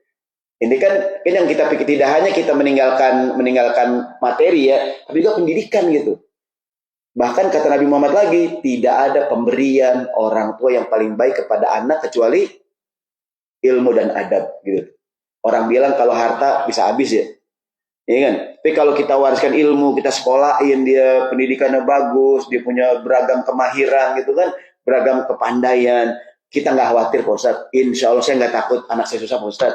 Anak sudah berikan pendidikan yang baik, akhlak yang baik, dia insya Allah dia hidupnya inilah, dia bisa hiduplah di Los Angeles Pak Ustaz dengan gitu tuh. Ya enggak? Jadi jangan, gimana Bu anaknya? Gimana aja Pak Ustaz, saya juga dulu susah Pak Ustaz. Ya gimana ntar aja dah. Bukan gimana entar aja, entar gimana gitu. Bukan gimana entar aja ya, tapi entar gimana gitu pikirin. Ini nih di surat Al-Kahfi nih, kalau yang di handphone ada Quran, kisah Nabi Musa dengan Khidir. Al-Kahfi ayat 77, 78, dan kita sambung 82. Gini ceritanya. Kan Musa dengan Khidir belajar, betul nggak? Musa kan sama Khidir belajar kan? Kan banyak menemukan hal yang aneh-aneh tuh. Ada nyewa kapal di tengah laut, diapain tuh kapalnya? Dibolongin. Kan Musa nanya, kok dibolongin? Kata Khidir, ntar aku ceritain. Nanya mulu antum, kan udah bilang jangan nanya dulu gitu ya. Kemudian ada anak kecil, tiba-tiba diapain tuh? Dibunuh sama Khidir. Kok dibunuh kagak salah? Kan udah bilang jangan nanya mulu. Ya enggak? Kamu sama Abdah ya enggak? Pokoknya kalau aneh nanya sekali lagi, aneh berhenti belajar lah. Singkat cerita, mampir di satu kampung, ada bangunan mau roboh. Rumah doyong, ada nggak tuh? Ya kan? Rumah miring, sama Khidir diapain? Dibenerin. Sebelumnya dia berdua minta makanan sama warga kampung, agak ada ngasih. Aku berdua ini pengembara minta makan, kagak dapet ya. Khidir baik banget, udah ngasih makan kagak dapet, ngeliat rumah mau roboh diapain? Diperbaiki. Musa kan nanya lagi, kok rajin banget kita minta tolong kagak dikasih, antum ngapain rumah? Bener kita rubuhin sekalian gitu kira-kira kalau kita ya. Ini kenapa dibenerin? Nah, 3 cerita nih. Yang ketiga kata Khidir begini, kita ayatnya. Al-Kahfi 77. Al-Kahfi surat berapa? 18 ya. Ayat berapa? 77. Yang dipasang tuh angka cakep tuh. 77. Nih. Fantolaqo hatta idza ataya ahla qaryatin istat'ama ahlaha fa'abau ayyudayyifuhuma. Musa dan Khidir jalan tuh sampai di satu kampung. Musa dan Khidir minta apaan? Minta makanan ya. Fa'abau ayyudayyifu. Warga kampung nggak ada yang ngasih makanan. Kalau kita kan ya ini orang pelit banget ya. Kita kan kadang ancam, awas lo ya kalau susah nggak bakalan gue tolongin begitu ya. Tiba-tiba Musa dan Khidir wajada fiha jidaron, ngelihat rumah yang hampir rubuh. Sama Khidir diapain? Fa'aqomahu, diperbaikin. Nah kita minta makan nggak dikasih. Ada rumah roboh kita benerin, kan kata Musa kurang kerjaan ya nggak tuh? Ya nggak? Kemudian kata Musa, qala law syi'tat latakhadta alaik. Wah Khidir, gimana kalau kita minta upah sama orang nih? Kita udah benerin rumah dia nih. Ingat, singkat cerita, kata Khidir nih ayat 78, qala hadza firaqu baini wa bainika, begini Musa. Inilah bedanya anak-anak antum ya. Ntar aku kasih tahu rahasianya. Ayat 82 kita lengkap nih. 82. Cerita Khidir. Setelah kejadian kata Khidir, wa ammal jidaru fakana, mohon maaf, ada punya terjemahan nggak di sini? Kita tolong baca terjemahannya ya, tolong baca dulu ya. Wa ammal jidaru fakana li ghulamaini yatimaini fil Madinah wa kana tahtahu kanzul lahuma wa kana abuhuma salihan fa arada rabbuka ay yablugha ashuddahuma wa yastakhrija kanzahuma rahmatan min rabbika wa ma fa'altuhu an amri dzalika ta'wilu ma lam tasti alaihi sabra. Silakan Bu. Ayat 82.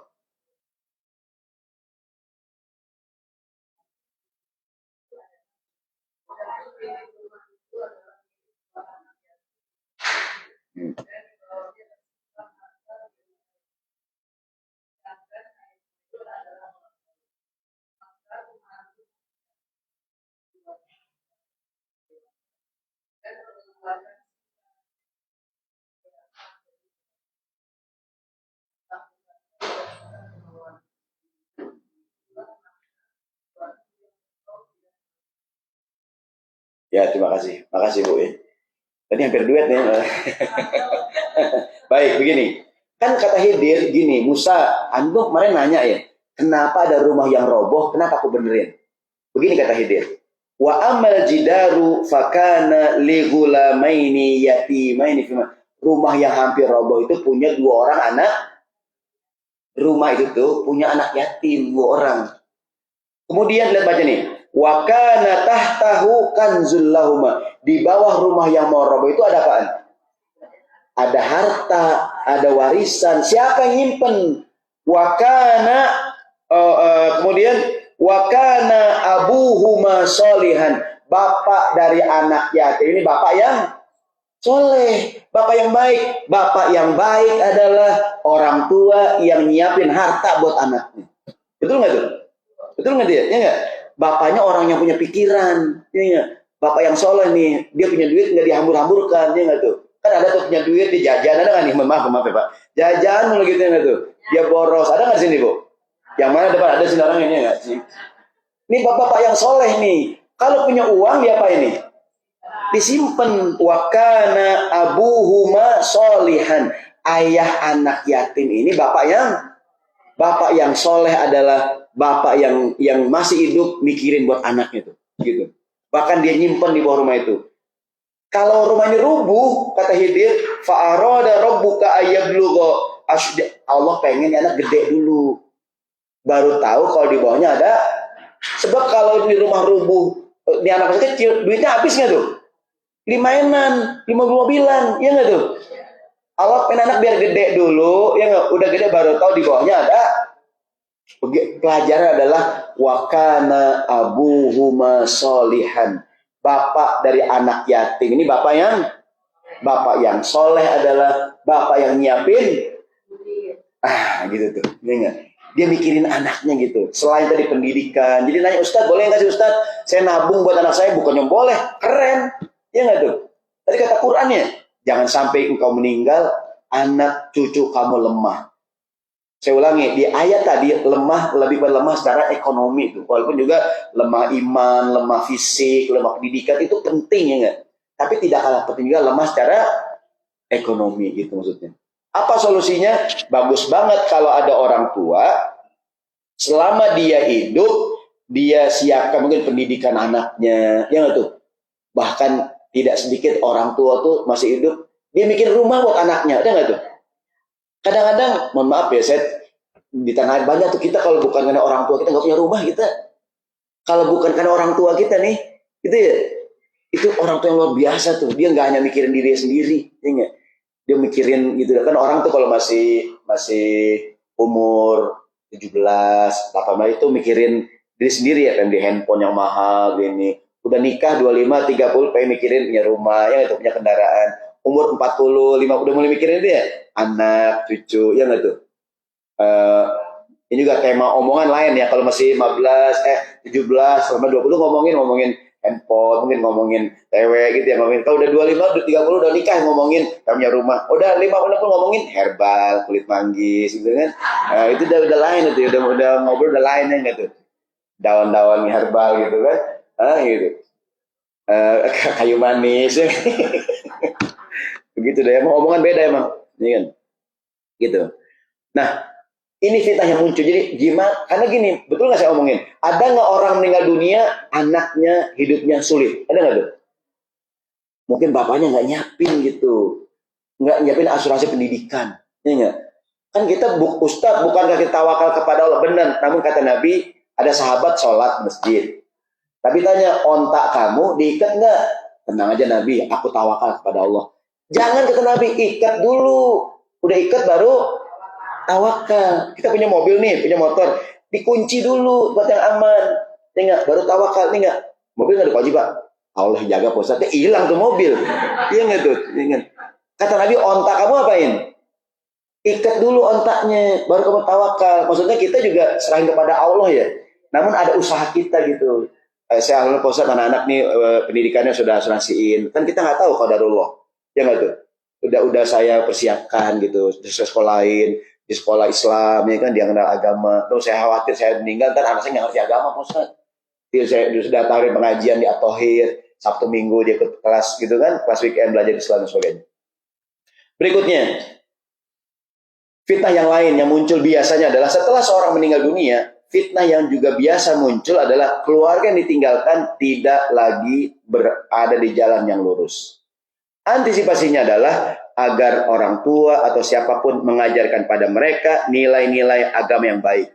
Lalu yang bersangkutan berwasiat agar nilai agama itu dipegang kuat-kuat setelah yang bersangkutan meninggal dunia. Suami berwasiat kepada istrinya. Istri wasiat sama suaminya. Orang tua wasiat sama anaknya. Wasiatnya kemarin, wala tamutunna illa wa antum muslimun. Jangan mati kecuali pegang agama ini kuat-kuat. Gitu. Ini wasiatnya orang Nabi Ibrahim. Nih kata Allah nih, Allah berfirman, fa khalafa min ba'dihim khalfun adaa'us salata wattaba'us syahawat fasawfa yalqauna ghayya. Ada orang tua datang sudah mereka generasi pengganti yang buruk. Apa cirinya? Menyia-nyiakan sholat dan memperturutkan hawa nafsu gitu. Mereka kelak menemui ujung yang buruk gitu. Kita nggak pengen begini ya. Jangan sampai kita nggak ada, meninggalkan di belakang kita generasi yang ciri pertamanya menyia-nyiakan sholat. Kalau sholat disia-siakan, datang yang kedua, memperturutkan hawa nafsu. Kalau orang, Ustaz, saya punya nafsu yang tidak terkendali, Pak Ustaz, solusinya perbaiki sholat. Karena gini urutannya, kalau sholat disia-siakan, nafsunya tidak terkendali. Adha'us sholata wattaba'us syahawat. Betul nggak urutannya itu? Jadi kalau ada orang yang punya nafsu tidak terkendali, apa solusinya?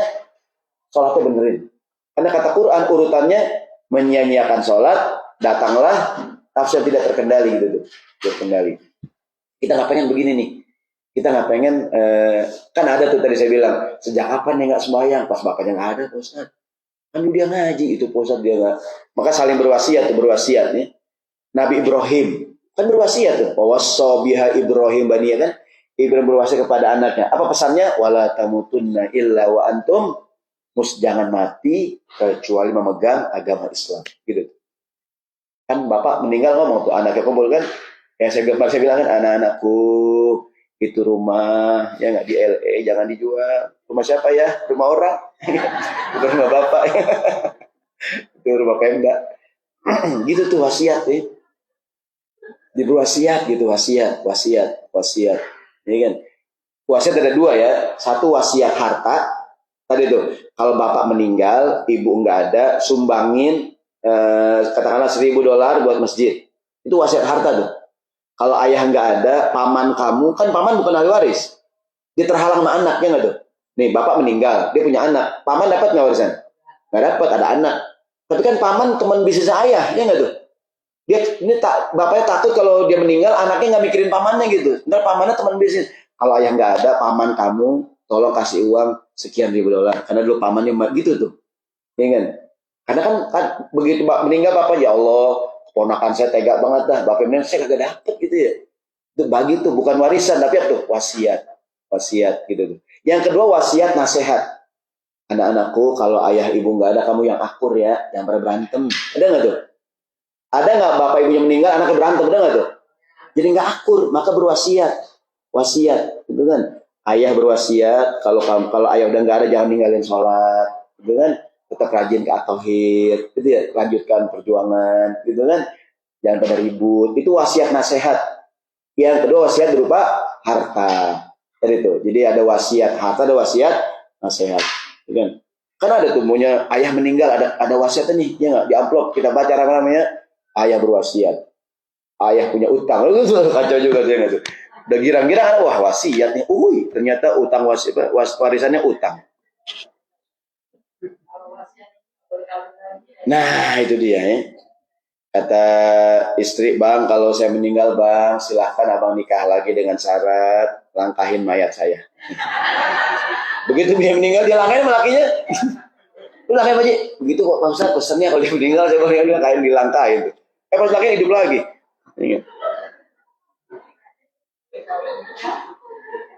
Baik kita kembali. Nah, jadi apa solusinya? Berwasiat gitu.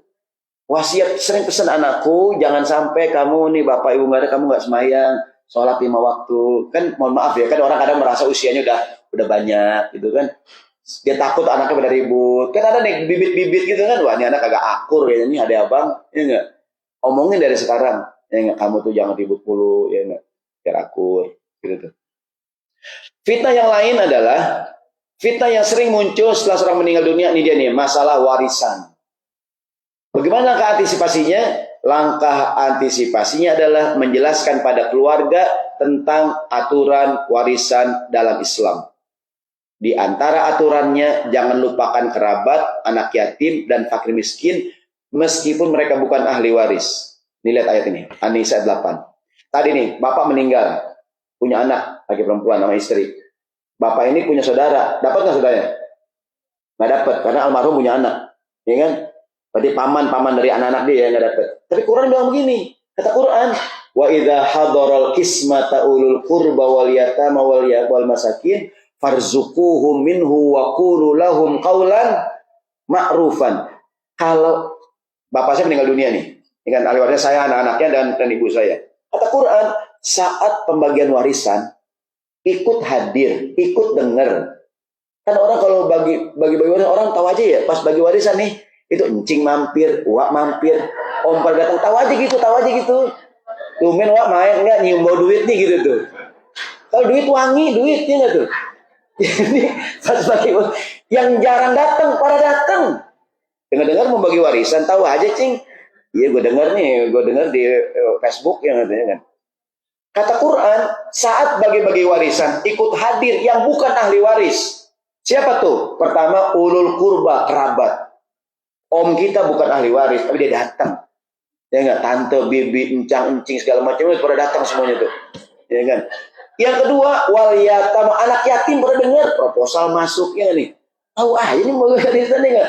Proposal pada masuk, wal masakin, orang miskin juga dengar. Yang itu. Apa kata Quran? Pertama, farzuquhum minhu, berikan mereka rezeki. Kecipratan juga. Berapa tat? Setengah? Bukan. Sepertiga? Bukan. Berapa aja hadiah, uang denger. Paman kita nih, paman ini alhamdulillah warisan bapak udah dibagi-bagi. Kan paman bukan ahli waris kan? Ya ada amplop buat paman gitu tuh. Pas dibuka kosong. Kok kosong? Lah saya bilang amplop paman, saya nggak bilang duit paman. Emang keponakan kacau lu. Keponakan kurang ajar. Duraka lu. Maka saya bilang amplop, saya nggak bilang duit paman. Saya bilang oke paman ada amplop paman. Ponakan duraka.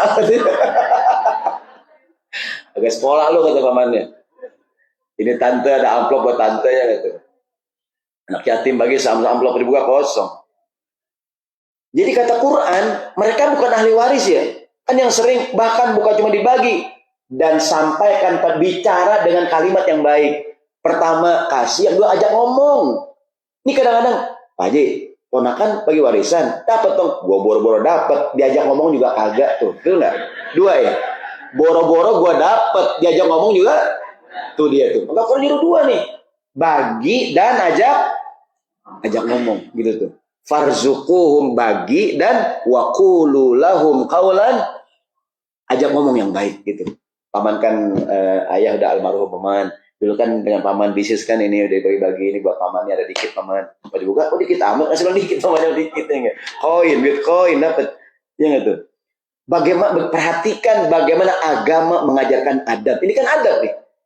Kalau secara hukum, paman tante dapat nggak warisan? Enggak lah, ya nggak almarhum punya anak kan. Tapi Quran ngajarin tadi itu adab. Kan paman kamu juga dulu nemenin bisnis ayah kamu dulu. Yang bikin ayah kamu sampai ke Amerika siapa? Paman kamu dulu yang gotong-gotong koper. Ya nggak tuh? Di Bandara Soekarno-Hatta. Ya nggak? Ya nggak tuh? Incing-incing pada nganterin. Kan orang kita begitu. Yang ke bandara tuh orang antar satu bis. Ya nggak? Gitu.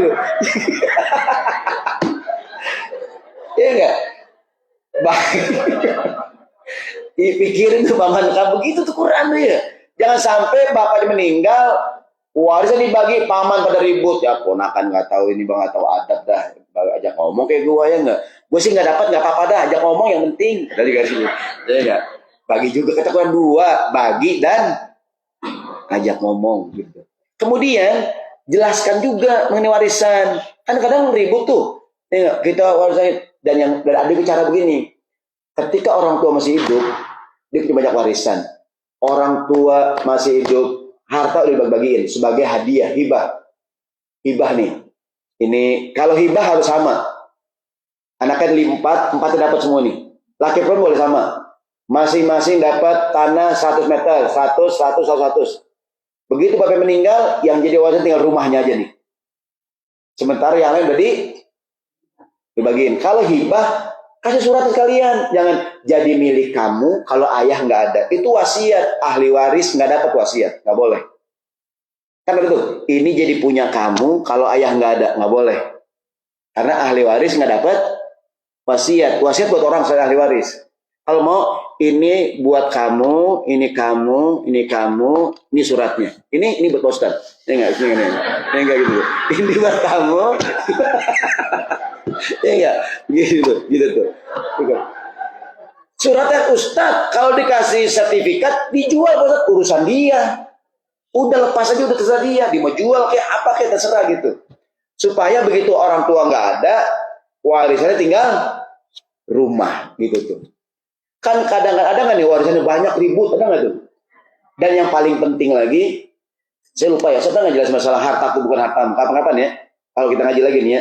Kadang-kadang kagak jelas nih, rumah ini punya ibu, cuman anak-anaknya nggak tahu. Ya kan, mama rumah jual mah ini kan ada ayah nak, ini rumah mama nak. Dulu ayah nikah mama, ayah cuma modal tanah kolor doang dulu, cuma modal nekat. Ya. Dulu ayah modal nekat doang nak. Cuman mamanya nggak pernah cerita, ya nggak tuh? Enggak mama bohong mah, ini kan rumah ayah mah, jual mah nih warisan bukan nak. Ada nggak anak ribut rumah suruh jual? Ada kan nggak? Selama ini kagak ngomong ibunya gitu. Ayah kau tuh modal berani doang dulu, modal nekat dia. Nih, mama juga hampir kesel.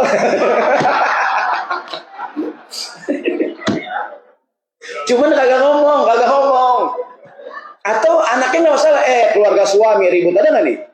Ya Allah, anak saya meninggal, istrinya nguasain harta. Ada nggak tuh? Padahal emang punya istri gitu. Cuman nggak ngomong selama ini. Maka pas hidup biar jelas. Ini mobil punya siapa, rumah punya siapa. Biar anak tahu gitu. Ya, kan anak nggak tahu anak-anaknya. Anak taunya rumah ini rumah ayah. Mobil ayah ada 4. Ya nggak tuh? Ini kan mobil ayah maksudnya. Ya kan? Gitu kan? Gitu. Maksudnya biar jelas. Karena harta tuh kagak ada saudaranya. Betul nggak tuh? Biar kata adik abang ribut nggak nih? Ribut adik abang gitu. Maka semasa hidup jelasin gitu. Ini kadang suaminya nggak jelas. Ternyata bapaknya punya istri lain nggak bilang-bilang. Ada nggak tuh? Ya nggak. Pas nguburin pada gendong bayi ya nggak tuh? Siapa nih? Saya yang kedua bu. Ya Allah ya nggak. Ya kan? Gitu tuh. Ya kan? Pasti bukan jamaah tohir kan? Tohir nggak ada yang kan bilang kalau tohir. Ya kan? Udah bilang nggak dikasih. Ya, kita kembali. Jadi masalah warisan yang pernah bilang kan anak, nanti kalau ayah ibu nggak ada, bagikan secara cara Islam, gitu tuh, wasiatnya tuh, ya nggak tuh, ya kan. Berikutnya tadi biar jelas mana punya ayah, mana punya ibu. Kok rumah ini nak, rumah ini punya ibu kamu, bukan mungkin begitu nikah kan rumah ayah nih, begitu istrinya ulang tahun, istriku ini rumah punya kamu, tereng, punya siapa rumah nih? Punya ibu, berarti hak milik ya. Boleh nggak istri yang jual? Boleh, gue pulang kerja lakinya kan ketok pintu, lah kok orang lain yang tinggal? Pak Haji dijual sama bininya, dosa nggak istrinya? Agak, sama dia, cuma tega banget gitu, tega banget. Agak bilang, Cuma kan terserah dia kan, sama dia. Ini bicara hukum ya, bicara hukum. Kalau bicara harta biar jelas, ini rumah ayah, ini rumah ibu. Sebab kadang-kadang yang sering terjadi begini, kita sering ngomongin harta ayah, jarang kita ngomongin warisan ibu. Padahal ketika ibu meninggal, ada nggak warisannya? Ada. Cuma kebanyakan suaminya nikah lagi, kagak dibagiin warisan ibu tuh. Ya kan, harusnya ketika ibu meninggal sama dengan ayah meninggal, warisan dibagiin. Kalau ayah mau nikah lagi ya silakannya. Tapi harta ibu bagi-bagi dulu. Ini rumah ibu ya, ayah silakan kontrak rumah yang baru. Gitu. Gitu. Karena kan punya ibu, ya nggak tuh? Biar jelas. Karena kadang-kadang itu kan harta anak yatim, betul nggak? Gitu. Jadi dijelaskan. Bahkan tadi ada tuh orang semasa hidup udah dibagi-bagi tuh. Ini supaya ayah entah nggak repot lah. Pokoknya ini kamu nih 100 meter, ini sertifikatnya. Gitu. Jadi dia udah tenang bahwa dia punya perusahaan kan udah dibagi-bagiin gitu. Dia tinggal ninggalin rumah yang tempat tinggal dia aja. Harus diomongin, jangan sampai orang tua meninggal muncul fitnah. Fitnah masalah ribut, masalah warisan gitu tuh. Masalah karena ketidakjelasan harta. Kemudian yang terakhir, fenomena yang juga muncul setelah seorang meninggal dunia adalah fenomena kemusyrikan. Banyak orang mengkultuskan secara berlebihan terhadap almarhum. Ini pernah terjadi pada zaman Nabi Nuh alaihissalam. Gini, fenomena menyembah berhala itu bukan budaya orang Arab Mekah aslinya. Menyembah berhala budaya orang Syam. Syam itu sekarang Syria, Jordan, Palestina. Kampungnya Nabi Nuh dulu. Jadi pada zaman Nabi Nuh ada 7 orang, berapa orang deh? Ada 5 orang ya, surat Nuh ayat 23. Ada 5 orang yang dianggap soleh pada zamannya. 5 orang soleh meninggal dunia. Dia tokoh, teladan. Pas meninggal, dibuatkanlah monumen. Patung mereka. Namanya Wad, Suwa, Yagus, Ya'uq, dan Nasr. Dalam surat Nuh tuh. Lama-lama itu monumen didatengin orang, tempat ziarah. Lama-lama orang sembah. Itu asal-muasal penyembahan berhala di daerah Syam. Dan muncullah patung-patung yang baru. Tapi 3 patung inilah yang jadi sembahan tuh. Wad, Suwa, Yagus, Ya'uq, dan Nasr. Orang Arab punya budaya di orang Mekah, li'ila fi Quraisyin ila fihim rihlata syita. Jadi kalau musim panas, musim dingin, dagang ke Yaman dan ke Syam tuh. Ada seorang yang bernama bin Lu'ay, siapa nama depannya? Saya lupa namanya, Khalid bin Lu'ay, saya lupa nama depannya. Dia seorang pedagang Arab, sering ke Syam tuh. Kalau saya Khalid bin Lu'ay gitu ya. Dia ngeliat orang Syam ini nyembah berhala, dibawalah itu fenomena itu dibawa ke Mekah. Asal muasal penyembah berhala di kota Mekah. Nah, waktu itu akan zaman Nabi 5 orang ini orang yang baik, orang yang soleh. Cuma karena terlalu dikultuskan, dibuatlah patung, lama-lama diapain? Disembah gitu. Nah, cinta kepada guru boleh nggak? Boleh, tapi jangan berlebihan. Jangan sampai pada mengkultuskan. Saya bilang tadi itu, biasanya fenomena muncul begitu orang ada guru meninggal dunia, muridnya sampai saking cinta dibikinin patung, gitu tuh, dibikinin monumen, lama-lama diapain? Disembah-sembah gitu tuh. Kan fenomena kalau jangan sampai dulu ketika mohon maaf ya, ketika tadi saya bilang almarhum Jeffrey meninggal dunia, beliau orang yang baik ya, dan dikuburkan di pemakaman umum di Karet ya waktu itu, di Tanah Abang tuh, kan muridnya sayang banget sama beliau tuh, dibuatkanlah monumen gitu kan di atas kuburannya, dibangun dari keramik mahal tuh. Kan pro kontra waktu itu. Karena kalau di tanah wakaf umum nggak boleh gitu. Kalau di tanah pribadi kan makruh, di tanah umum nggak boleh. Pro kontra. Nah, teman saya komentar, jangan-jangan inilah makna doa Nabi, Allahumma la tahrimna ajrahu wa la taftinna. Jangan sampai kematian menimbulkan fitnah gitu. Sebenarnya ketika almarhum beliau orang yang baik ya. Cuma kan murid saking cintanya tuh ziarah ke makam beliau ngambil tanah kuburan. Sampai kuburannya ambles begitu tuh. Diambil kan turun memang tanahnya gitu tuh, iya kan? Jadi ya Allah jangan sampai meninggalnya si orang jadi syirik gitu tuh. Ya kan bahkan Ustaz Jeffrey itu jangan kan kuburannya. Kan dia meninggal di Pondok Indah tuh. Ada pohon palem ditabrak sama beliau kan. Itu pohonannya diziarahin orang. Ya kan nabur bunga di situ tuh, ya enggak? Iya kan? Kayak di Jalan Sudirman ada patung Jalan Sudirman baru kan tahun 2000 sekian dibangun dia. Orang sekarang tahu itu patung Jalan Sudirman. Mungkin lama-lama ntar orang sembah gitu tuh. Sama kayak patung proklamator di mana tuh Soekarno Hatta kan. Di Manggarai itu ya. Itu kan monumen. Kan karena orang ziarah, kalau 7 Agustus ziarah, nabur bunga gitu. Doa di situ. Akhirnya kan itu bikinan manusia gitu maksudnya. Jangan sampai meninggalnya seseorang menimbulkan fenomena kemusyrikan gitu. Sejak kapan dia begini? Pas gurunya meninggal dunia. Bapak Ibu sekalian rahmatullah subhanahu wa ta'ala. Yang terakhir, setelah meninggal dunia oleh suaminya ada istri yang hidupnya susah. Antisipasinya ada doa yang Nabi ajarkan tuh. Ada yang meninggal apa doanya? Inna lillahi wa inna ilaihi. Bismillahirrahmanirrahim. Ikutin saya. Bismillahirrahmanirrahim. Inna lillahi wa inna ilaihi raji'un. Allahumma ajirni fi musibati wa akhlufli khairan minha. Allahumma ajirni fi musibati wa akhlufli khairan minha. Jadi ada seorang perempuan, Ummu Salamah yang meninggal. Kata Ummu Salamah, Nabi pernah bilang begini, kalau ada orang yang meninggal dunia, dia kena musibah, suaminya meninggal, istrinya meninggal, dia baca doa ini nih. Innalillahi wa inna ilaihi raji'un. Ya Allah, berikan aku pahala atas musibah ini dan ganti dengan yang baik. Kata Ummu Salamah, ketika suamiku meninggal, aku baca ini doa berkali-kali. Dan Allah gantikan aku dengan suami yang lebih baik. Aku menikah dengan Rasulullah SAW. Ya Ummu Salamah kan udah sangat lanjut usianya kan. Penghormatan terhadap pengorbanan Nabi nikah sama dia.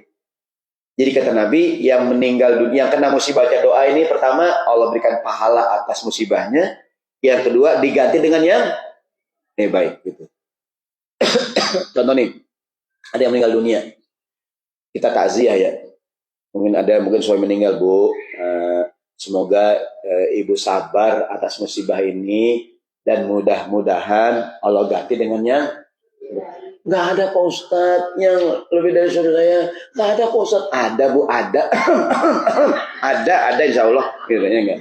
Dipaham dah batu 2 kali ya. Ada insya Allah. Nggak ada Pak Ustadz. Ada. Ada entah. Ya, ya kalau dia perempuan normal sih dia paham ya. Paham nggak apa-apa dia? Paham ya. Ya kan. Ya Imam Oji ya. Ini Pak Oji datang meninggal dunia. Kata Pak Oji, sabar Bu, semoga Allah ganti. Enggak ada yang baik Pak Oji dia suami. Ada insya Allah. ada. Emang ada bukan orang jauh, orang dekat ada insya Allah. Gitu tuh. Kalau perempuan suaminya meninggal, laki-laki lain terus terang nggak boleh. Kamu meninggal suami kamu di masa idah nih, nggak boleh terus terang. Ntar kamu nikah sama saya nggak boleh. Nyindir boleh. Nyindir boleh. Di masa idah nih, di masa idah. Ya kan? Kan idahnya 4 bulan 10 hari. Di masa idah kan meninggal suaminya nih. Tiap lewat berangkat Ustaz. Iya Bu, berangkat gitu tuh ya enggak? Paham kayak gitu tuh kira-kira gitu ya. Tapi kalau terus terang nggak boleh, terus terang nggak boleh. Aku ingin nikah dengan kamu, nggak boleh. Di masa idah. Maksudnya nggak boleh. Kalau nyindir boleh nggak? Boleh. Ya. Ntar diganti aku memang lebih baik. Nggak ada Pak, ada orang dekat insya Allah ada. Orang sering lewat sini kok orangnya, gitu ya.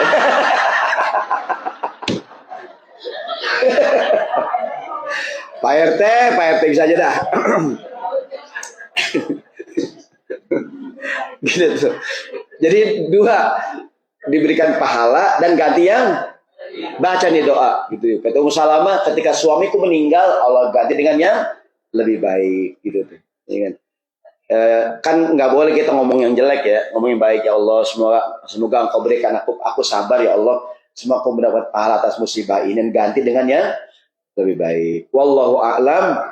Ini kira-kira beberapa ujian dan musibah yang biasa muncul ketika orang meninggal dunia. Maka doanya Allahumma la tahrimna ajrahu wa la taftinna ya Allah, janganlah Engkau halangi kami dari kebaikannya dan jangan kau timpakan pada kami fitnah setelah kematiannya. Assalamualaikum warahmatullahi wabarakatuh.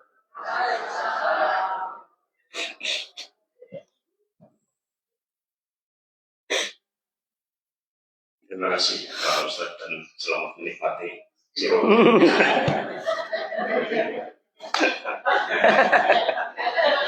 Aduh. Tanya jawab. Ya boleh terserah. Apabila ada yang mau tanya jawab silakan, kita ada 15 menit sebelum maghrib. Bu Nika.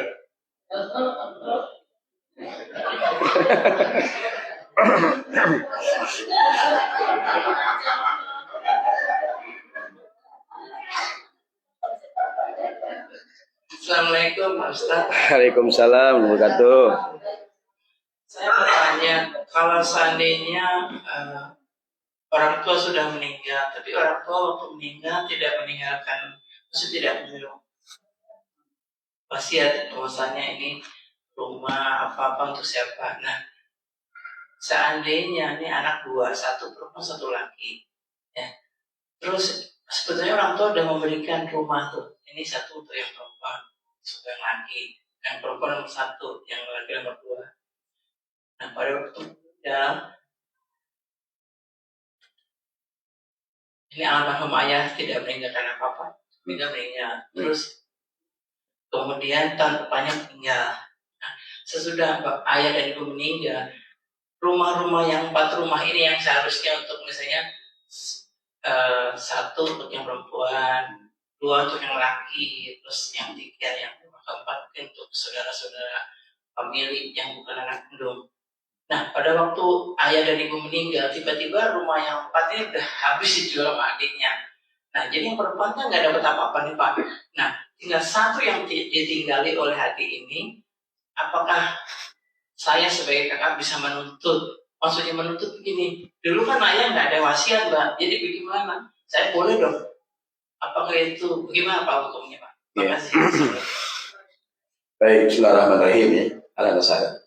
Pertama begini, ketika tadi saya bilang kan solusinya dihibahkan. Kalau hibah tuh langsung. Kalau jadi milik kamu, kalau ayah meninggal itu wasiat namanya. Dan saya ulangi berkali-kali, ahli waris tidak berhak menerima wasiat. Walaupun ada tulisannya batal semuanya. Tadi bapak meninggal nih, ternyata ada tulisan tuh wasiat bapak, mobil buat anak pertama, motor buat anak kedua, sepeda buat anak ketiga. Itu nggak berlaku wasiat tuh. Karena wasiat itu buat selain ahli waris. Kalau mau hibah langsung diberikan. Kayak tadi tuh rumahnya ada 3, langsung kasih. Ini rumah ini buat kamu, ini suratnya, ini gitu. Nggak langsung jatuh atau pindah tangan gitu. Mungkin jadi masalah tadi ketika masih hidup bukan dihibahkan tuh. Kalau hibah langsung ini kalau hibah tuh langsung dikasih ini sertifikatnya dan emang punya kamu gitu. Dan nanti dan yang namanya akad ada saksi. Siapa saksi hibahnya? Kalau dia wasiat siapa saksinya? Apalagi dia harta kan setiap akad ada saksinya. Bahkan kalau bisa walaupun ayah kandung ada suratnya tuh. Rumah ini sudah saya hibahkan kepada anak saya yang pertama ini. Rumah ini ada hibah, ada bukti. Surat hibah ada saksinya gitu tuh. Ya kan? Kan Islam ngajarin tuh semuanya serba ada akad pakai saksi, ya kan? Ini 14 abad yang lalu Islam ngajarin tertib gitu tuh. Ya kan? Artinya kalau memang sejak awal dibilang hibah, berarti udah jadi hak milik tuh. Ya kan? Dan kalau ayah nggak ada buat kamu, itu namanya apa? Wasiat. Wasiat nggak berlaku, gitu. Maka kalau ingin menghibahkan langsung kasih. Nah dalam kasus ini berarti mungkin saya nggak tahu kalau seandainya semasa beliau hidup kalau dihibahkan harusnya ya udah jadi milik. Mungkin tadi baru ngomong doang gitu, sehingga akhirnya jadi wasiat. Nah kalau wasiat nggak berlaku gitu buat ahli waris. Nah tinggal ketika almarhum meninggal yang masih ada apaan gitu. Harta itulah yang dibagikan kepada ahli warisnya gitu. Nah masalah tadi semasa hidup kakaknya udah jual ini itu ya kalau kakaknya yang dijual duit siapa nih? Duit ayah ya, yang lainnya dapat juga harusnya gitu ya. Biar dikelirkan dulu akadnya apaan. Kalau akadnya hibah tadi tuh pindah tangan. Maka dalam Islam biar jelas, kayak orang nyumbang nih ada kotak amal. Kita yang beredar ini kotak amal apa namanya nih? Infak dan sedekah. Kalau bapak ingin ngasih zakat jangan di situ. Karena kalau zakat buat 8 kelompok, ya enggak? Nah, ada tempat sendiri. Pak Farhat, ini saya zakat. Oh, kalau zakat buat 8 kelompok. Nah, yang beredar apa namanya nih? Infak dan sedekah. Kalau infak sedekah buat apa aja boleh bebas, gitu tuh. Maka ada beberapa masjid itu banyak lubangnya tuh. Ini buat santunan yatim lubangnya. Ini buat bangun masjid. Ini buat gitu macam-macam. Jadi uang kita digunakan sesuai dengan niat kita. Dalam sebuah hadis kata Nabi tentang kita menghormati wasiat orang gitu. Saya kembali. Al muslimu ala syurutihim. Orang Islam terikat dengan syarat yang dibuat tentang mereka. Saya masih uang nih, ini uang $1.000, tolong digunakan buat santunan yatim. Tadi hadiah udah yatim aja udah. Yang ngasih bilangnya buat yatim. Ini uang $1.000 buat bangun masjid, berarti ya udah masjid gitu. Al mu'minuna ala syurutihim gitu hadisnya. Orang beriman terikat dengan syarat di antara mereka gitu. Kita kan kerjasama join, ada nggak syaratnya nih? Sepakat terikat. Sama tadi kalau dibilangnya hibah, cuman mungkin waktu itu nggak ada kejelasan sehingga dianggap ya wasiat, dianggap jadi warisan semua. Nah kalau warisan almarhum meninggal, harta yang tersisa semua jadi milik almarhum dan dibagikan sunnah Islam. Maka penting banget tuh tentang kejelasan. Besok kalau ada ngaji lagi kita ngomongin hartaku bukan harta. Ya. Kalau bulan puasa ada uang buat Ramadan. Uang buat Ramadan itu buat makan, bukan bersama. Nah, uang Ramadan itu apakah dipergunakan boleh buat masjid? Bukan buat makan aja, jadi buat makan ini harus. Jadi kan orang menyumbang buat Ramadan, buat sedekah. Paling tidak, aku bilang Bapak Ibu sekalian, sumbangan Ramadan ini masih nyisanya $100. Boleh nggak buat uang kas? Setuju nggak? Setuju, ya udah, gitu, ya kan? Minimal dideklar gitu, ya kan? Bahwa kemarin Ibu sekalian Ramadan apa? Iya, karena ini ada uang Ramadan nih buat buka puasa bersama ya. Udah dipakai segala macam gitu kan? Ada sisa nih. Gimana kalau disimpan buat uang kas untuk Ramadan tahun depan atau buat pembangunan masjid? Setuju nggak? Setuju. Atau sejak awal dibilangin, jamaah sekalian, mohon izin. Jadi ini saya sampaikan bahwa uang Ramadan kemarin ada sisa katakanlah $1.000. Ini kita simpan ya buat uang kas, ya kan? Yang berkeberatan tolong hubungi kami gitu, ya kan? Sehingga dia bisa gitu. Atau disampaikan bahwa uang ini sisanya kita simpan buat kegiatan yang lain, kegiatan masjid. Setuju nggak? Setuju? Setuju gitu. Jadi dideklar minimal. Olah yang besar. Cuman emang kalau bisa tuh kita menggunakan, kan kadang orang tuh kalau buat santunan, kalau buat hadiah yatim semangatnya nggak tuh? Ya buat apa nih Pak sumbangan? Ini buat acara buka bersama. Oh saya nyumbang gitu. Kan orang kadang-kadang kalau buat ini semangat, buat ini ada nggak tuh ya kan? Gitu kira-kira. Ya. Masih ada satu lagi pertanyaan. Nih bapak nih bapak.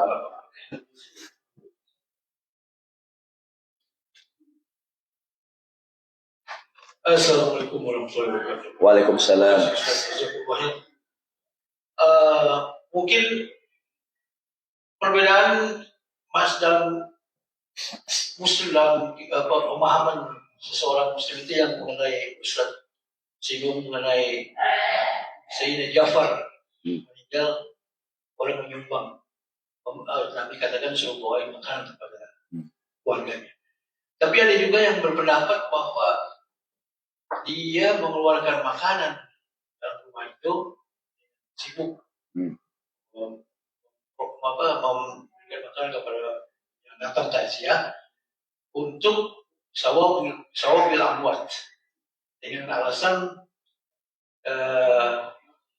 anfiqu fi sarai wa dharai. Dia berinfak dalam keadaan senang maupun dalam keadaan dia kesusahan. Setelah itu ini nggak apa-apa dua lagi nih. Mengenai juga yang namanya musik tadi setelah seseorang meninggal, ulama besar meninggal, atau kita katakan ada kaum saudara kita yang syiah lah. Ini masih memulakan, saya nggak setuju dengan itu. Seperti kayak Madat ya Rasulullah, Madat ya Hussein, Madat ya Sayyidina Hussein, Madat ya Bulan bin Bulan, atau Adribni ya Bulan.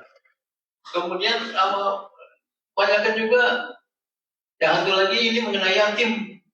Yatim itu anak yatimnya jadi umpan, jadi buat pajangan. Padahal itu kan sepertinya kayak itu anak yatim itu kan hidup tidak perasaan juga kan, dia merasa bahwa dirinya itu diumpan untuk orang saudara atau otoriter datang. Sebab saya pernah pernah terjadi juga. Begitu kita kirim uangnya untuk yang laki-laki, yang terima itu nanya, buat saya berapa gitu. Buat saya berapa? Itu kadang wah, jadi buat umpan aja. Kelihatannya segitu, tapi ya Allah nggak semuanya. Ya kira-kira itu Islam.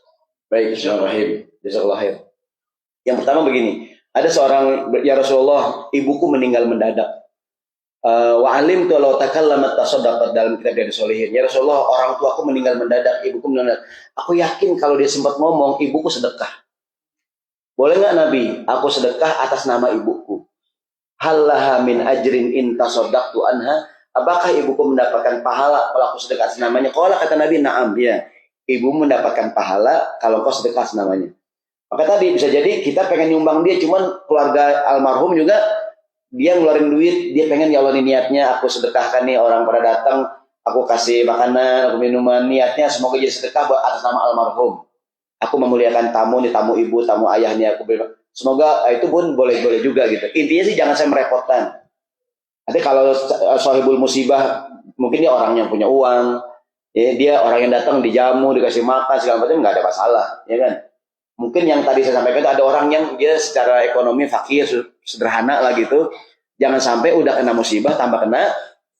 Kita takziah, ya Allah, bapaknya meninggal, kita cuma minum air putih ruangan. Apa itu sirup yang merah pakai jeruk ya gitu namanya. Ya enggak. Udah Pak, dia lagi kena musibah gitu. Tapi kan atohir nggak kena musibah. Ya enggak gitu ya. Nah, jadi yang tadi itu dalilnya boleh. Dalilnya, apakah ibuku mendapatkan pahala kalau aku sedekah atas nama Allah? Kata Nabi, na'am. Nah, banyak orang yang dulu ketika Pak Habibie meninggal tuh kan ada takziah di beliau tuh. Yang datang dikasih tentengan tuh. Karena Pak Habibie juga punya uang kan, ke keluarga, dan semua yang datang tuh dikasih tentengan takziah gitu. Oh, bukan kita yang ngasih bantuan, ya mungkin dia ingin sedekah buat orang yang hadir. Nggak jadi masalah. Yang penting jangan berlebihan. Jangan sampai orang meninggal kita kayak pesta gitu. Jadi yang dia yang kena musibah, kok kita yang kayak pesta gitu kan? Ya mungkin begitu maksudnya. Tapi bersedekah dengan niat buat almarhumah boleh gitu. Yang kedua terkait dengan tadi ya, ada orang meninggal, kita kasih pujian-pujian ya, katakan aja memuji itu baik ya boleh, walaupun jangan berlebihan. Seperti kita memuji Nabi, memuji guru-guru kita, memuji, tapi jangan sampai terlalu mengkultuskan gitu. Kan mencintai kata Nabi, almar'u ma'aman ahabbah, seorang akan dikumpulkan sama orang yang dia cintainya. Dan kadang memberikan puji kayak orang muji Nabi, anta syamsun anta badrun anta nurun fauqa nuri anta iksiru wa ghali anta misbahus suduri. Itu kan pujian kepada Nabi, ya kan? Selama tidak berlebihan gitu ya. Atau orang memuji, ada yang mengatakan memuji Hasan dan Husain, ya kan? Kata ana madinatul ilmi wa aliyun babuha faman jana mil madinah falyatiha min babiha. Itu pujian kepada selama tidak berlebihan silakan. Namun menjadi masalah ketika berlebihan. Kan memuji-muji Khadijah tapi menghina Aisyah, itu kan nggak boleh. Ya. Memuji-muji Ali tapi menghina Umar dan Abu Bakar, gitu kan nggak boleh gitu ya. Artinya kita kalau Jumatan kan wardallahumma annil arba'atil khulafa'ur rasyidin. Ya Allah, berkailah 4 khalifah Abu Bakar, Umar, Utsman dan Ali. Karena semua sahabat orang yang mulia. Menjadi masalah kalau dia memuji-muji Sayyidina Ali, kemudian menjelek-jelekan Aisyah, menjelek-jelekan Umar gitu. Jadi semua mereka orang yang mulia, ya kan? Hasan, Husain gitu. Jadi memberikan pujian kepada orang yang meninggal. Kita kadang orang meninggal dipanggil almarhum. Gini, Ustadz mana lebih afdal, almarhum atau rahimahullah? Ada yang mengatakan kalimat rahimahullah lebih pantas karena doa. Kalau almarhum udah kayak kepastian gitu. Almarhum fulan. Mendingan kita bilang rahimahullah. Seperti Imam Nawawi rahimahullah. Kalau ustadznya udah meninggal, kata saya bilang tadi almarhum Kiai Haji Abdul Syafi'i di Jakarta tuh ya. Saya bilang almarhum atau rahimahullah gitu. Kalau masih hidup ustadznya hafizahullah, ya kan? Kepada yang terhormat guru kita Ustadz Zulfikarullah hafizahullah, jangan salah nyebut Ustadz Zulfikarullah rahimahullah, meninggal dia, ya enggak? Bukan MC-nya salah naruh gitu ya nggak? Kata MC terhormat guru kita Ustaz Zulfikarullah rahimahullah. Meninggal berarti dia. Kalau masih hidup hafizahullah. Semoga Allah menjaganya gitu. Ini kan. Artinya pujian itu bahkan di Indonesia kalau yang meninggal non muslim pun masih pakai ALM tuh almarhum. Almarhum artinya semoga Allah merahmati itu. Kan Allah sayang. Cuman dalam bahasa Indonesia nggak ada kalimat lain padanan almarhum nggak ada gitu. Mendiam orang jarang gunakan tuh. Sampai yang non Islam pun di Indo orang punya kalimat ALM almarhum, padahal mungkin dia non Islam gitu. Kalau almarhum artinya orang yang disayangi gitu. Cuma kan nggak ada kalimat lain penggantinya. Jadi boleh memberikan puji selamat tidak berlebihan ya. Yang terakhir adalah tadi mengenai betul sekali, jangan sampai anak yatim jadi dagangan gitu. Dan jangan sembarangan ngambil foto orang di internet. Wah ini kayaknya bocah, kayaknya mukanya sedih banget ya ini. Diambil buat brosur gitu. Padahal mungkin bukan anak yatim gitu. Memang tuh ada nggak orang muka sedih gitu? Buat proposal dapat kayaknya enak nih, ya nggak? Betul banget ya kadang-kadang begini. Mungkin kalau kita sempat ketemu lagi, saya akan sampaikan mengenai bab menjaga kehormatan manusia gitu. Walaupun dia fakir, walaupun miskin, kita harus menjaga kehormatannya. Kalau bisa sumbangan nggak usah naik ke panggung ya bagus. Nggak semua orang yang susah mau dipoto-foto, betul nggak tuh? Walaupun dia susah, walaupun dia fakir, kan kadang ayo foto, muka sedih. Jangan senyum. Gitu ya gitu. Jadi kesian. Jadi tadi jangan sampai betul sekali anak yatim jadi apa namanya buat nyari duit gitu. Ya kan? Pak, ini kok anak yatim kurus banget. Tugas saya ngurusin anak yatim, Pak Ustaz. Kalau anak gemuk saya nggak ngurusin berarti. Saya ngurusin anak yatim. Anak yatim pada kurus ya gitu. Karena tugasnya ngapain ngurusin? Iya anak yatim. Pada celok mata gitu anak yatim. Bu, kok anak yatim kurus? Tugasnya Pak Ustaz ngurusin anak yatim. Kalau gemuk salah saya Pak Ustaz. Tugasnya ngapain? Ngurusin permelotot yang yatim gimana? Dia salah paham gitu ya. Jadi ini pengen mengingatkan jangan sampai anak yatim jadi bahan dagangan. Wallahu a'lam bishawab. Semoga ada manfaatnya. Kita doa sehat panjang umur ya, ada berkah insyaallah. Jangan lupa besok kita korban dan insyaallah Allah panjangin umur kita dalam taat kepada Allah, anak-anak kita jadi anak yang baik, anak yang soleh. Al-Fatihah.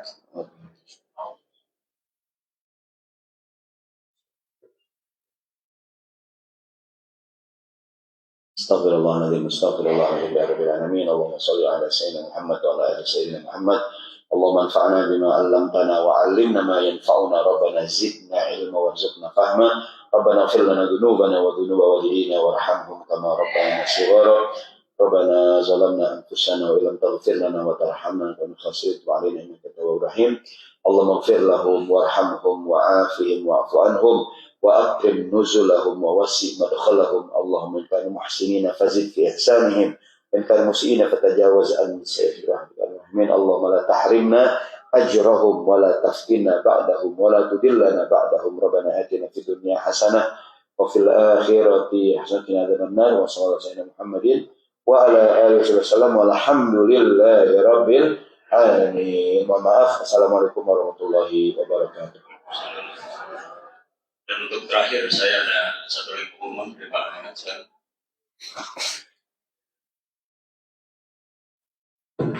Bismillahirrahmanirrahim. Assalamualaikum warahmatullahi wabarakatuh. Salam.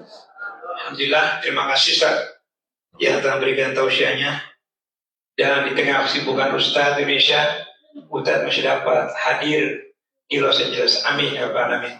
Yang pertama, insyaallah besok kita akan kembali di sini jam 6.45, Senin dan Selasa 6.45. Dan saya ingatkan pada hari Rabu kita akan melakukan sholat Idul Adha di konsulat 8.30, jam 8.30. Dan saya ingatkan mohon untuk membawa sajadah. Kita akan sholat di dalam ruangan. Kita sholat di dalam ruangan dan mohon membawa sajadah. Dan diusahakan kalau bisa untuk ambil wudhu dari rumah. Malam harinya kita akan ada kembali kajian dengan Ustaz. Pada hari Kamis, Ustaz akan pergi ke Masjid NMC At-Taqwa dan kita tidak ada kajian. Jumat, Sabtu dan Minggu kita akan ada Ustaz di sini Dan Ustadz akan kembali atau berangkat ke Washington DC pada hari Senin malam. Jam 11 malam Ustadz akan ke Washington DC dan kembali ke Indonesia pada tanggal 13. Semoga Allah SWT memudahkan kerja Ustadz. Amin, amin, amin. Dan dapat mudah kembali ke Los Angeles. Sekian, Assalamualaikum warahmatullahi wabarakatuh. Balik apa? Biar tulisannya nggak ada.